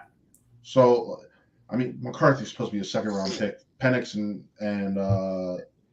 and Knicks are supposed to be first. So like, but point is, they are in a position where, hey, we can do it now. Let them develop a year or two behind Kirk, and then let them ride. Yeah, but look, the crazy thing about the Vikings offense, the fact that they have weapons, they have Jordan Addison, they have Justin Jefferson, they have T.J. Hawkinson, and they couldn't do anything against this Packers defense. Mind you, Packers defense that was dissected by the Panthers a week prior. Yeah, the Packers defense that has been horrific these last couple of months, or last couple Like of weeks. they made Joe Barry like Dick LeBeau. They were that awful on offense. Yeah, like look, you could tell Vikings were done. They were like, we don't want to make the playoffs. We're done. As with this team, they don't like their quarterback. They didn't like they were just done mentally. Should have gone back to the astronaut. I mean, legally now he's the astronaut. Hey, no, he's not, because he's still on an NFL roster.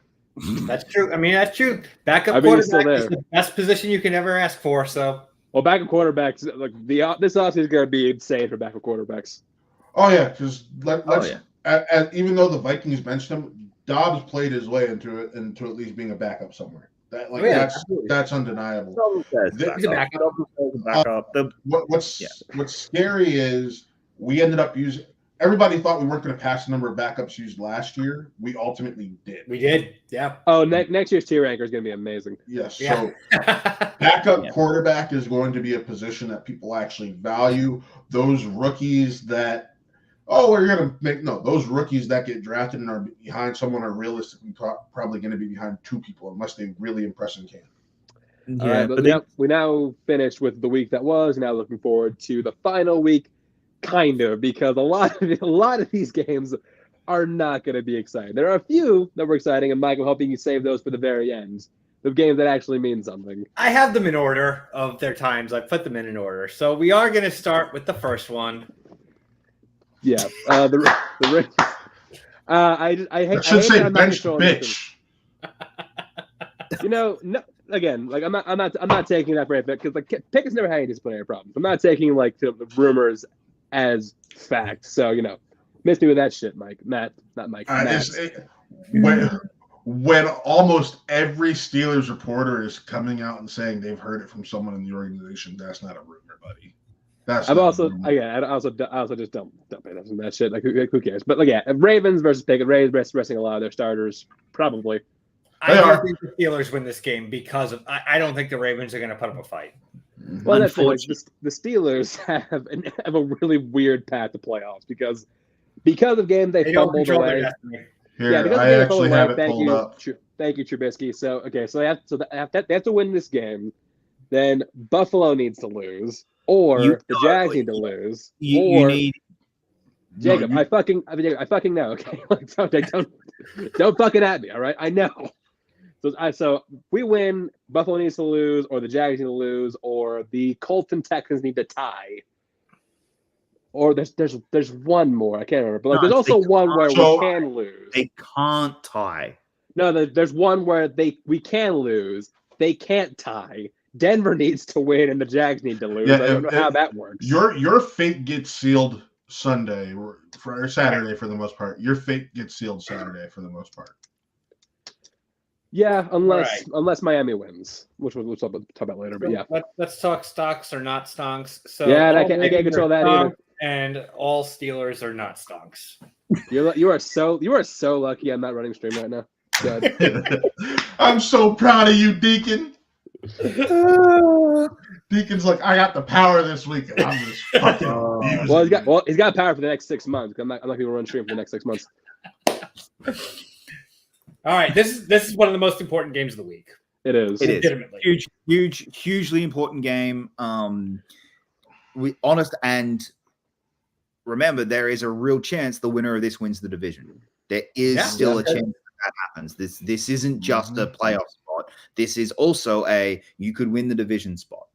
So and get a home field ass kicking by the Browns. That's so. I'm so happy I'm on tonight's show with Jacob. This is a big game.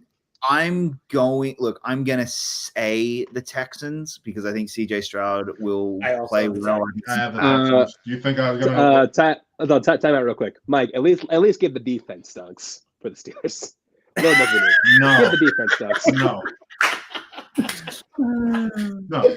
Look, CJ Stroud at one point stunks all season, so I had to get one in there. So here, give it to the defense at least. No, not my defense. No, don't listen to Matt. No. So CJ Stroud at one time considered an MVP candidate. Like the kid shows up in big moments. I know the Michigan games. People like to say that was ultimately on play calling. Look back at last year when it came to playing Georgia. He showed up. He did everything he was supposed to do. And if he has a chance to get his team into the playoffs, he's gonna fucking do it. No, I like CJ Stroud, and we'll go with him. Stonks or not stonks, CJ Stroud. I think the one concern, obviously, is the weapons. Yep. That's going to be the one concern. Because Nico's banged up, you don't have Tank anymore. Yeah, that is going to step up.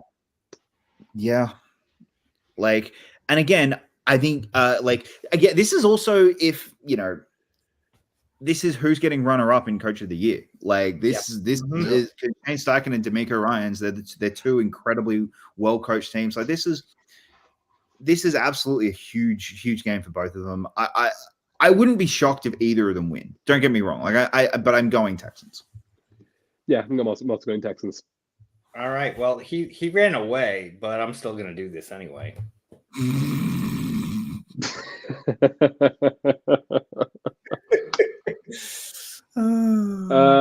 Considering the Bengals are dead, yeah, the guy eliminated this week for losing to the Chiefs. We didn't have that game was on the docket, was it? We didn't talk about that one. Oh, the Chiefs Bengals. Yeah, we missed that one. Oh yeah, I missed it. Oops. Oh well. Chiefs won, knocked the Bengals out. There goes my Super Bowl pick. Yay. Is my Super Bowl pick the first one dead? Yeah, I think so. Yes. Yeah. We both had the rematch, right? Yeah, we both had the rematch. We both had the rematch. Right. Yeah. But I also put in no thought to it. So yeah. Yeah. Which means I can officially watch the Super Bowl this year, no matter who it is. Even if it's the Cowboys? I mean, yeah, because I can root for the other team.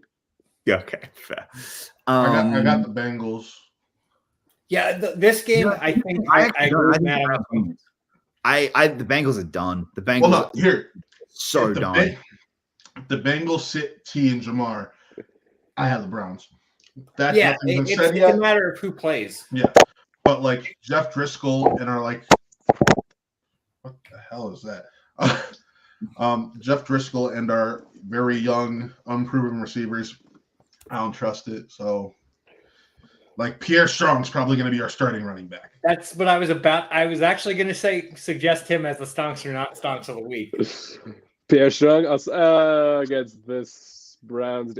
Even the back of the Browns defense, I'm going to say not stonks. Sorry. We've been playing our backup defense. That's the issue. I'm sorry. I got my wires crossed. Against the Bengals dead defense, I'm going stonks. Yeah.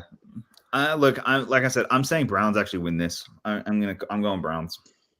Wow, I'm the odd man out in this one. I did not expect it.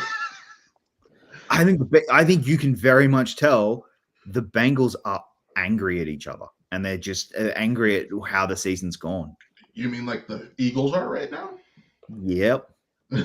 Okay, look, Vikings, Lions. I could honestly see the Lions getting at the frustration from the Cowboys games out against the Vikings. This is the one team I think is going to actually do exactly. I think the Lions are going to come out and just fuck you. With the real runner-up for Coach of the Year.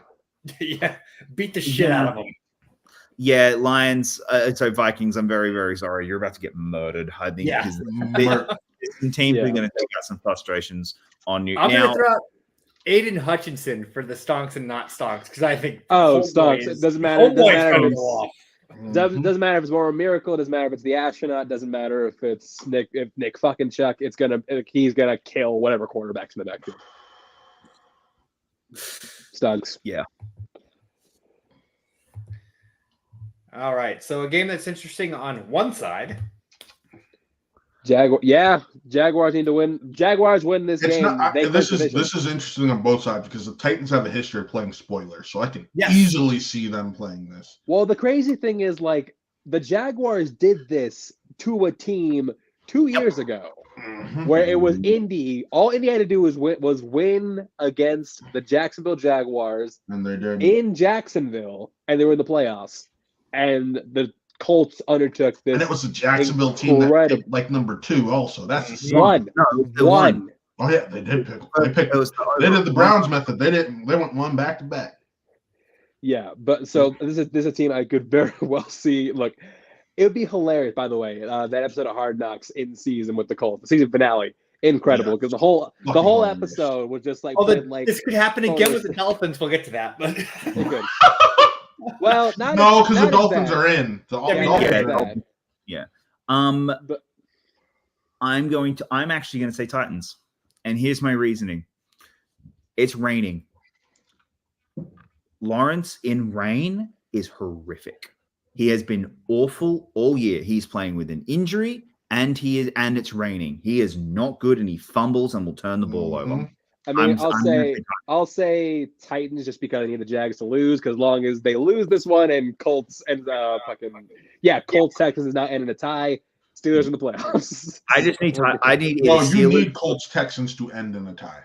No, we don't. He doesn't. I thought he does. No, he doesn't. It's Charlie in the mailroom. Yeah, no. There's so many scenarios. Yeah, there's so many different ways of doing it. But there's a scenario where they can tie. Like if the Jags win, that game has to end in a tie. That's what happens. All right, so I'm actually going to take the Jags in this one, and there's the reason being, I think the Titans are done. They know they're done. They might come out swinging, but this is a team that is just defeated. I don't see them coming out and doing much in this game. The name I'm going to throw out is Etienne. Etienne? I mean, he has been playing well these past couple of weeks with Lawrence going down. I can understand that. I feel like we're due for a down week for Etienne. So I'm going to say not dogs too. I actually agree with Chance on that. Wow. Yeah.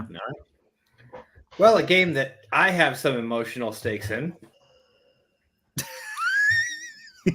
I don't even know who this is. I don't even know who this is. Jets. It's Patriots Jets. The Jets either end the losing streak or the Patriots blow their draft pick. Yeah. So this is actually huge because does Bill Belichick get his final ever game as a Patriot, as the coach of the Patriots? Does he lose to the Jets? Or I'm going to say no. I'm going to say no just for the fact that he'll want to. He won't want to lose to the Jets. He won't want to lose to the Jets, and he'll want to screw the Patriots over in the process for treating them like shit. Yeah, I'm picking the Patriots here. But if they do, they jump from the 3rd to like the 7th. It's insane how much of a jump it is. They go behind the Giants. You want to fire me? Here, kiss my ass on the way out. Here's a Lovie Smith for you. Yeah, but it's be a Lovie Smith treatment. Yeah. So I'm going to say and if I'm the Jets, I lose this game. I don't want to win this game.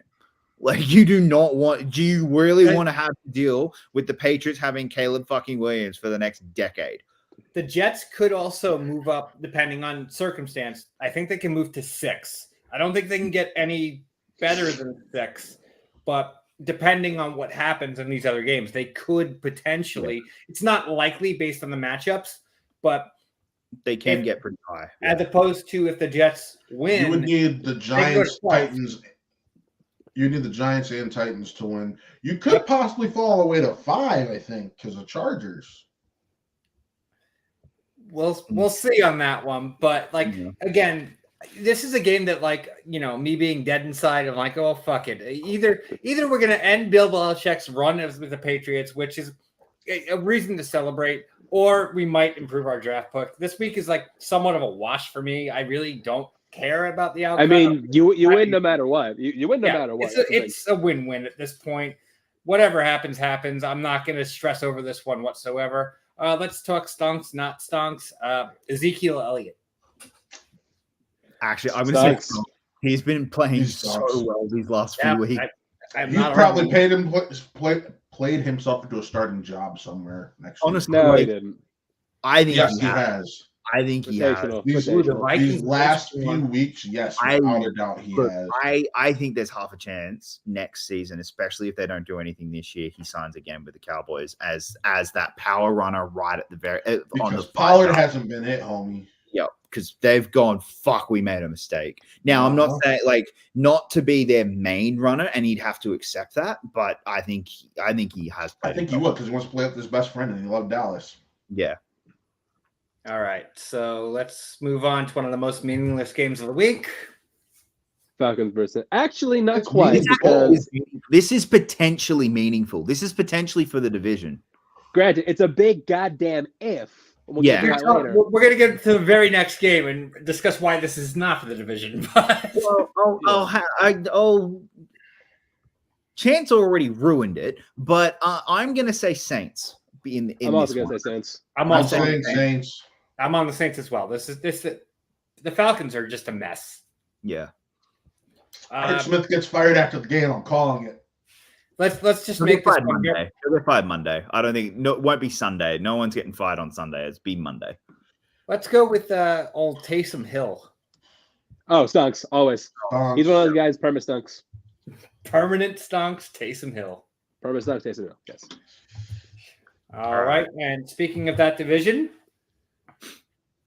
So Yeah. here's the thing. Chance just blew it because he was talking about the Jags. We've seen this story. A Yeah. team that must win a game and keep their the team playoffs with alive. nothing to play for. And a team with absolutely nothing to play for.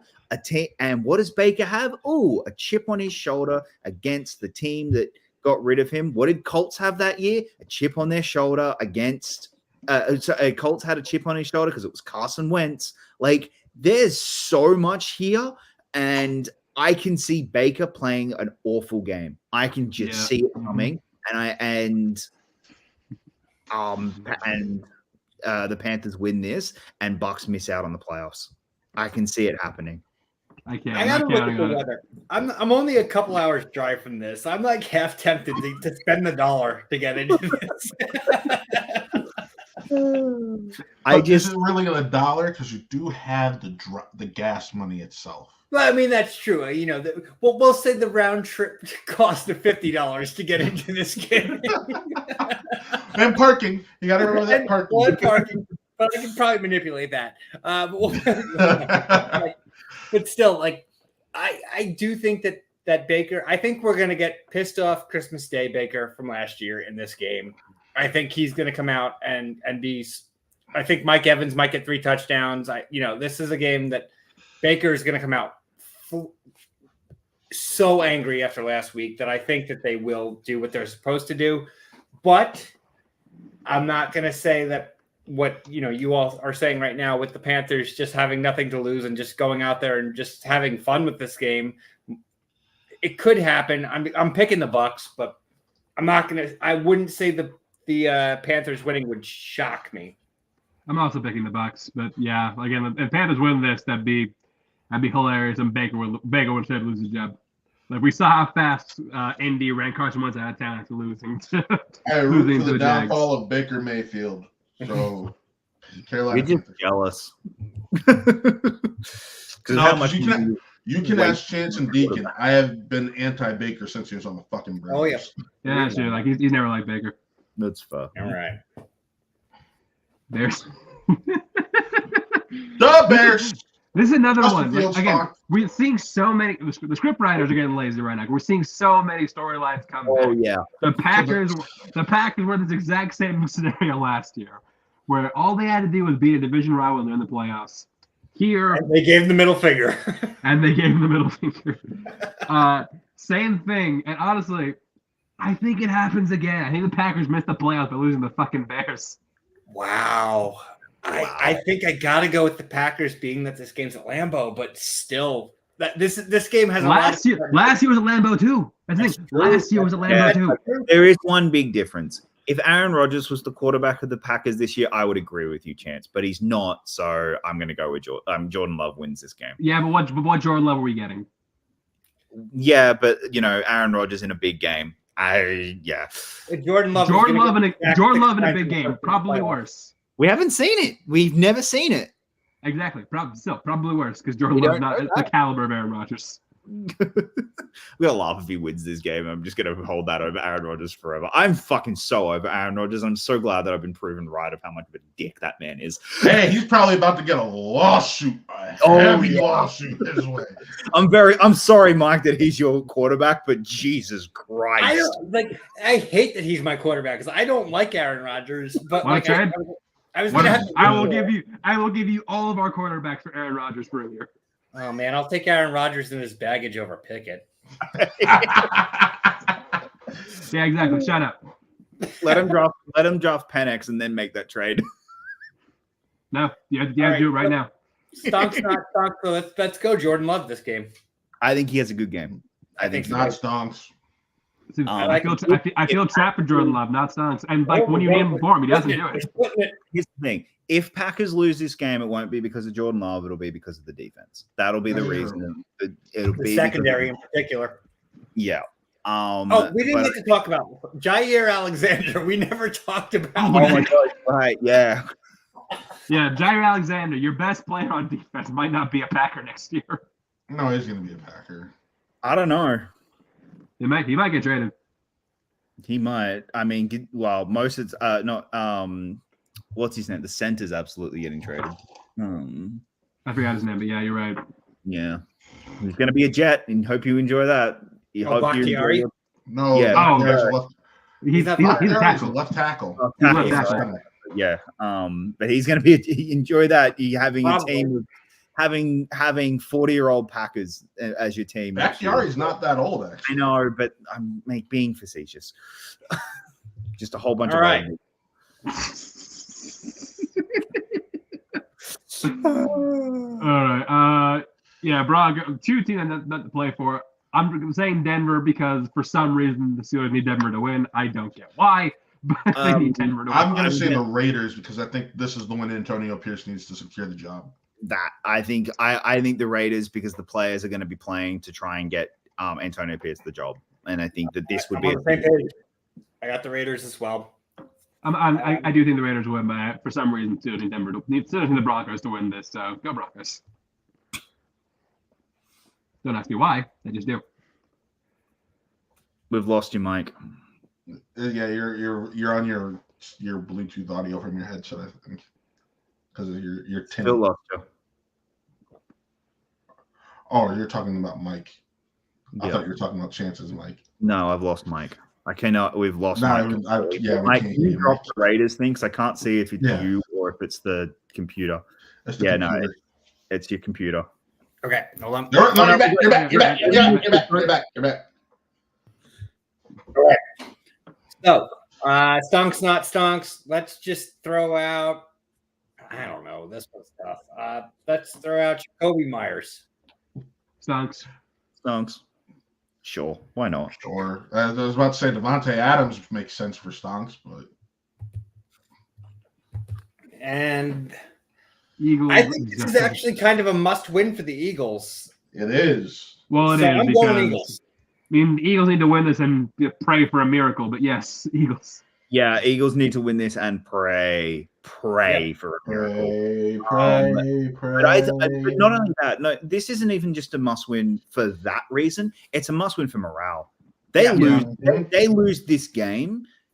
Like even if it's close, they need to go in. They need a blowout. They really need a good, big, solid win on this game. Otherwise, morale in that building going into the playoffs is going to be horrific. Yeah. So stonks, not stonks. Let's make it real easy. AJ Brown. Oh, stonks. Not stonks. Stonks. He's been shit all year. I'm sorry. He's been playing not all year. Sorry, not the last few month. weeks. He's been playing awful. And he's apparently an issue or behind a lot of the issues. I do think it's a whole team thing. But I think this is the bounce back for AJ Brown. So when your star is playing like this, let's face it. Part of the issue with the Eagles is egos are not being balanced. You have too many good players. Egos are being balanced. They don't know how to run the fucking offense because they don't know who to go through each week. So AJ Brown not going stonks on that one. I would probably say Hurts. It would be the reason they win. So Hurts would be my stonks player for the Eagles. But this is me personally. All right, moving on. We've got a potentially important game for one team. The Seahawks, they have to win this. Taylor's going to Yeah. this game. I'm considering going, but because Seattle, it's a must-win. Yeah. It is a must-win for Seattle. But I can see with how the Cardinals are playing since Kyler's gotten back, them being a spoiler. That This defense, the Seattle candidate for game of the week. I think it's a candidate. This is not game of the week, but there's a candidate for spoiler of the week. I think this is the upset of the week. Absolutely, I think this could be. Cardinals. But again, I also think there is that element of Cardinals don't want to win this game. Absolutely. Like Kyler wants to win this game because Kyler doesn't want to give. But the organization Kyler wants to get out of the top 3. That's Kyler's biggest thing right now. He wants to get out of the top 3. You have a generational wide receiver. Like, lose this game. No, I know. No. There's no guarantee at the generational wide receiver. That's true. No, Kyler wants to get out of the top 3 because he doesn't want to give Arizona any leverage whatsoever to draft a quarterback. He doesn't want to give them any leverage at all. So the Cardinals. I think Kyler will play really well, but I think the Seahawks do pull this one off. Yeah, I got Seahawks as well. I think they're more desperate. Let's just throw this out there. How about K9 Walker? On this defense, he'll run all over it. Yes, I think so too. All right. How to pack in a box. Oh, no, next week. That's the next game. An irrelevant game. Yeah, this game means nothing. This is the means nothing game. Blaine Gabbert versus Ethan. Blaine Gabbert is starting. Do you know it's funny though? If the Bengals did win last week, that this game actually became super important for the Chiefs. Did. Right. If they lost it, they were out. Like that, it was one of those they had to win one of their last games. So this is a nothing game, and unfortunately, there's nothing really either that can help the Chiefs like emotionally or motivationally or anything because none of them are playing. So it's like this really is a nothing game. And I don't think the Chargers are going to play most of their starters either. They're going to look at what they have on their bench. So this is a tough game to pick. Yeah, I'm going the Chargers because it's it's going to be a lot of they're going to be playing for their jobs, whereas in Chiefs are just trying to not get injured. Yeah, I agree with you on this. I think the Chargers are going to because this basically is going to be a battle of second and third string players. And I think the Chargers are going to have more players who are playing for jobs as opposed to the Chiefs who are, they're in the playoffs. These guys, this game is meaningless. The Chargers have more to gain playing well than the Chiefs do. I got the Chargers winning this as well. You know what I'm going to find hilarious? If Tony, because I think Tony and a few of the wide receivers are playing, if they pop off and have go off, they absolutely go off, and it's just like, oh wait, we can catch the ball, we just can't catch Mahomes' balls, like the ones that he. Mahomes is the problem. Yeah, so hard. Let's go, Blaine Gabbert. Stonks or not stonks? Dude's gonna I'm saying stonks. I'm saying stonks. I might have to go stonks. Khalil's still playing. There's still the defense is still playing. He's gonna get murdered. The Rams versus you forgot Carson Wentz versus Sam Darnold. Hold on. Carson Wentz versus Sam Darnold. My God. You imagine saying that 4 years ago? Oh, hey, you're gonna get a Rams versus 49ers. Oh, who's the quarterbacks? 4 years ago, you might be interested by that. 4 years ago, you might be playing again. Let's say 2 years. Let's say 2 years ago. This is I feel like the Niners are resting more of their starters, so I'm gonna go LA. Yeah, I got the Rams winning this as well. I think the Niners aren't playing anybody. Yeah. This is this is a I'm gonna go with Rams because this is one of those ones of trying to get momentum going into Detroit next week. I concur on this. So, and they want and they don't want to lose it because if they lose it, they could drop down to the 7th seed, and that would mean playing Dallas. And I don't think they want to play Dallas. They'd rather play the Lions. It is somewhat meaningful. It's not completely meaningful, but it is somewhat because you'd rather play. You definitely would rather play Dallas over. You'd rather play Lions over Dallas right now. Cowboys versus Commies. Yeah, this is the one where like Eagles need to win and pray the Commies do something in this game. And again, the script writers, there's potential here. Yeah, it happened last year. No, well, not only but that was a meaningless game. Do you remember what happened? So the last time there was a 14-point spread in what should have been a absolute annihilation, and that the team was playing for something, but they weren't. But they didn't really care, and then they got beaten by one of the worst teams in football. The Dolphins basically sent the Patriots to have to go to Tennessee, and it gave the Chiefs the bye. Yep. In the year that they won, wasn't it? And that was the Dolphins. The Dolphins did. It's the exact same scenario as this. The Patriots just had a surefire win. If they won that game, they were getting a bye because it's back when they had the 2 byes, but they didn't. And Dolphins pulled off the upset. I don't think it's going to happen. I think Cowboys win this, and I think they win it fairly handedly. I don't think the Comets could take the Cowboys on their worst day. Yeah, no, but I also think it's one that the Cowboys need. I think it's one the Cowboys actually really need to win. Not so much just obviously for the division, but I think it's one that they need to win emotionally we can win on the road. They've not won on the road. They can't win on the road. Like they have this year. They have one game on the road. It's like, no, but they can't do it. Like, but I think they need to make sure that this is a game that they can win on the road well going into the playoffs. So yeah, I got the Cowboys as well. This one's easy for me. Like the Commies, even if they come out guns blazing, like we still don't know if it's Brissett or Howell. It's looking like Howell is more likely, and you just know that defense is going to turn him over so much. Deron Bland is going to increase his pick sixes if it's Howell. So yeah, I got the Cowboys. Any stocks for this one? Let's go ahead and say, let's go Cooks.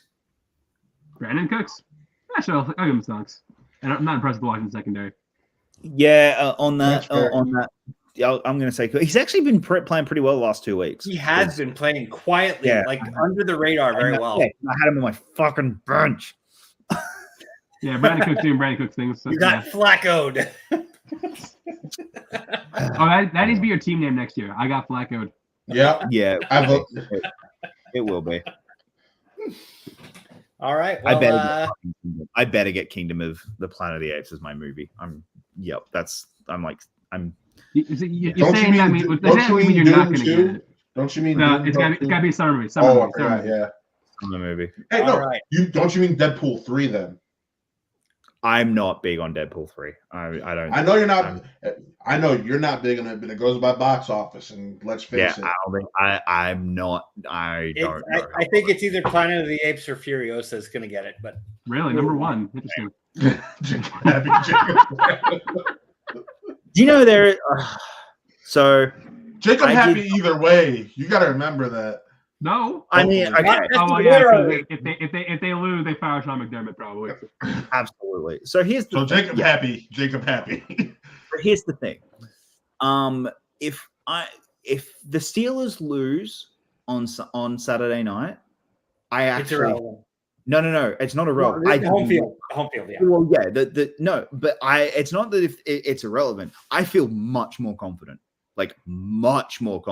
because they're not going to be nervous. They're going to know we're in no matter what. It's like, cool, we're in, and then we play this team again next week anyway. They won't feel anywhere near as nervous.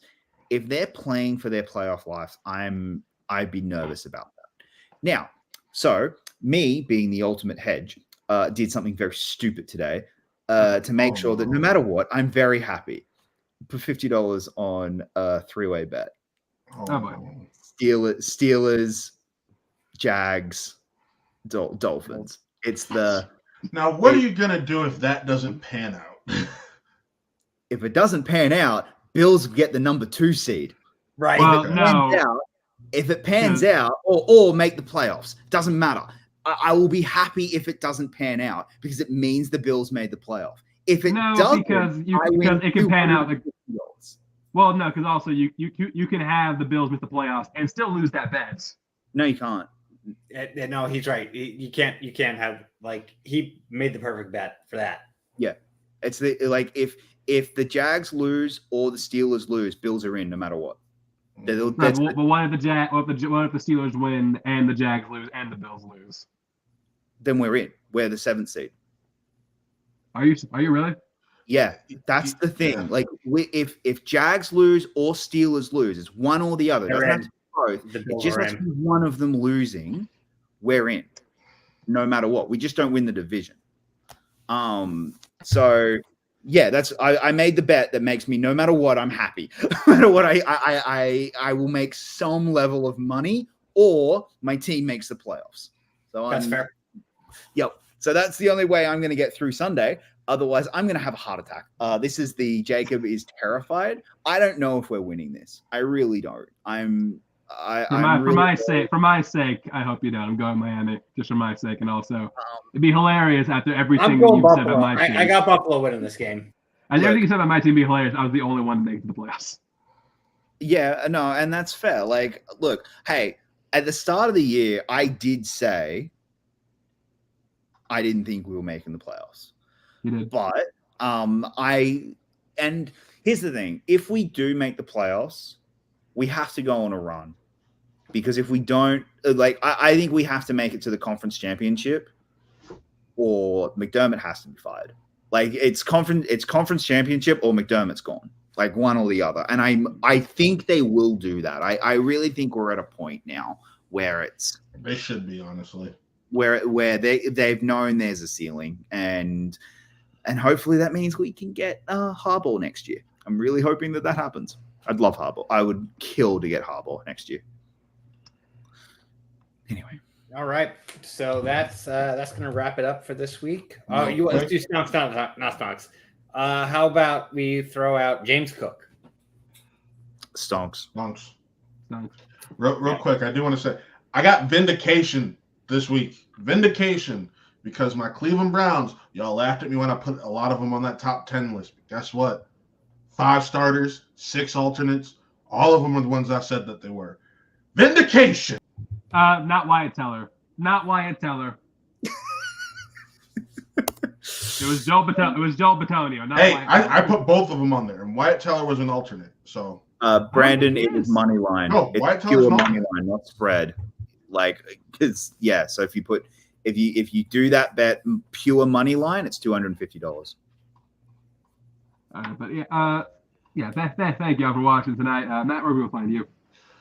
You can find me over at Watt Real Entertainment. Just did a review for Night Swim that dropped earlier today. That's a movie. I'm going to see it in an hour. Don't. I'm going. It's the first movie of the year. I have to go see it. Fair enough. Good luck. But yeah, just Watt Real Entertainment. You can check out one of my partners, Taylor, at twitch.tv/WattRealEnt, where he's been leading our gaming.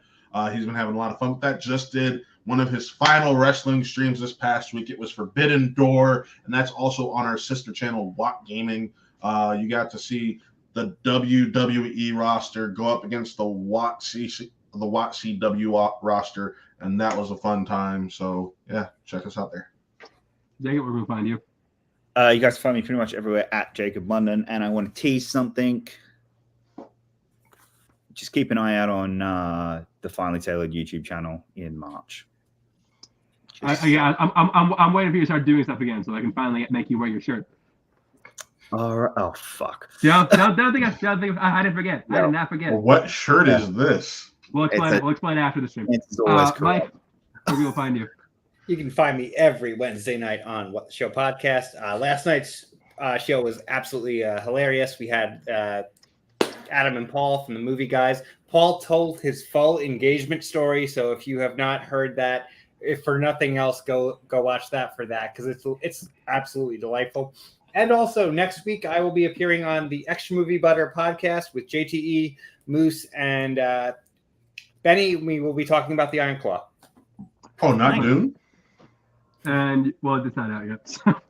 I wasn't talking about the new Dune. Mike talking about Doom. Find out how the fuck he's wrong. You can find me on Twitter, give a chance, _91. Take on Toys by Chance. The podcast, our final episode. We're going on a bit of a hiatus because of a job. That's why I'm not in my usual setting. I got a job I'm going to be doing for the next 6 months, which is why Mike has control of the show. Thank God for that. I don't know what happened here. Did you finally control this?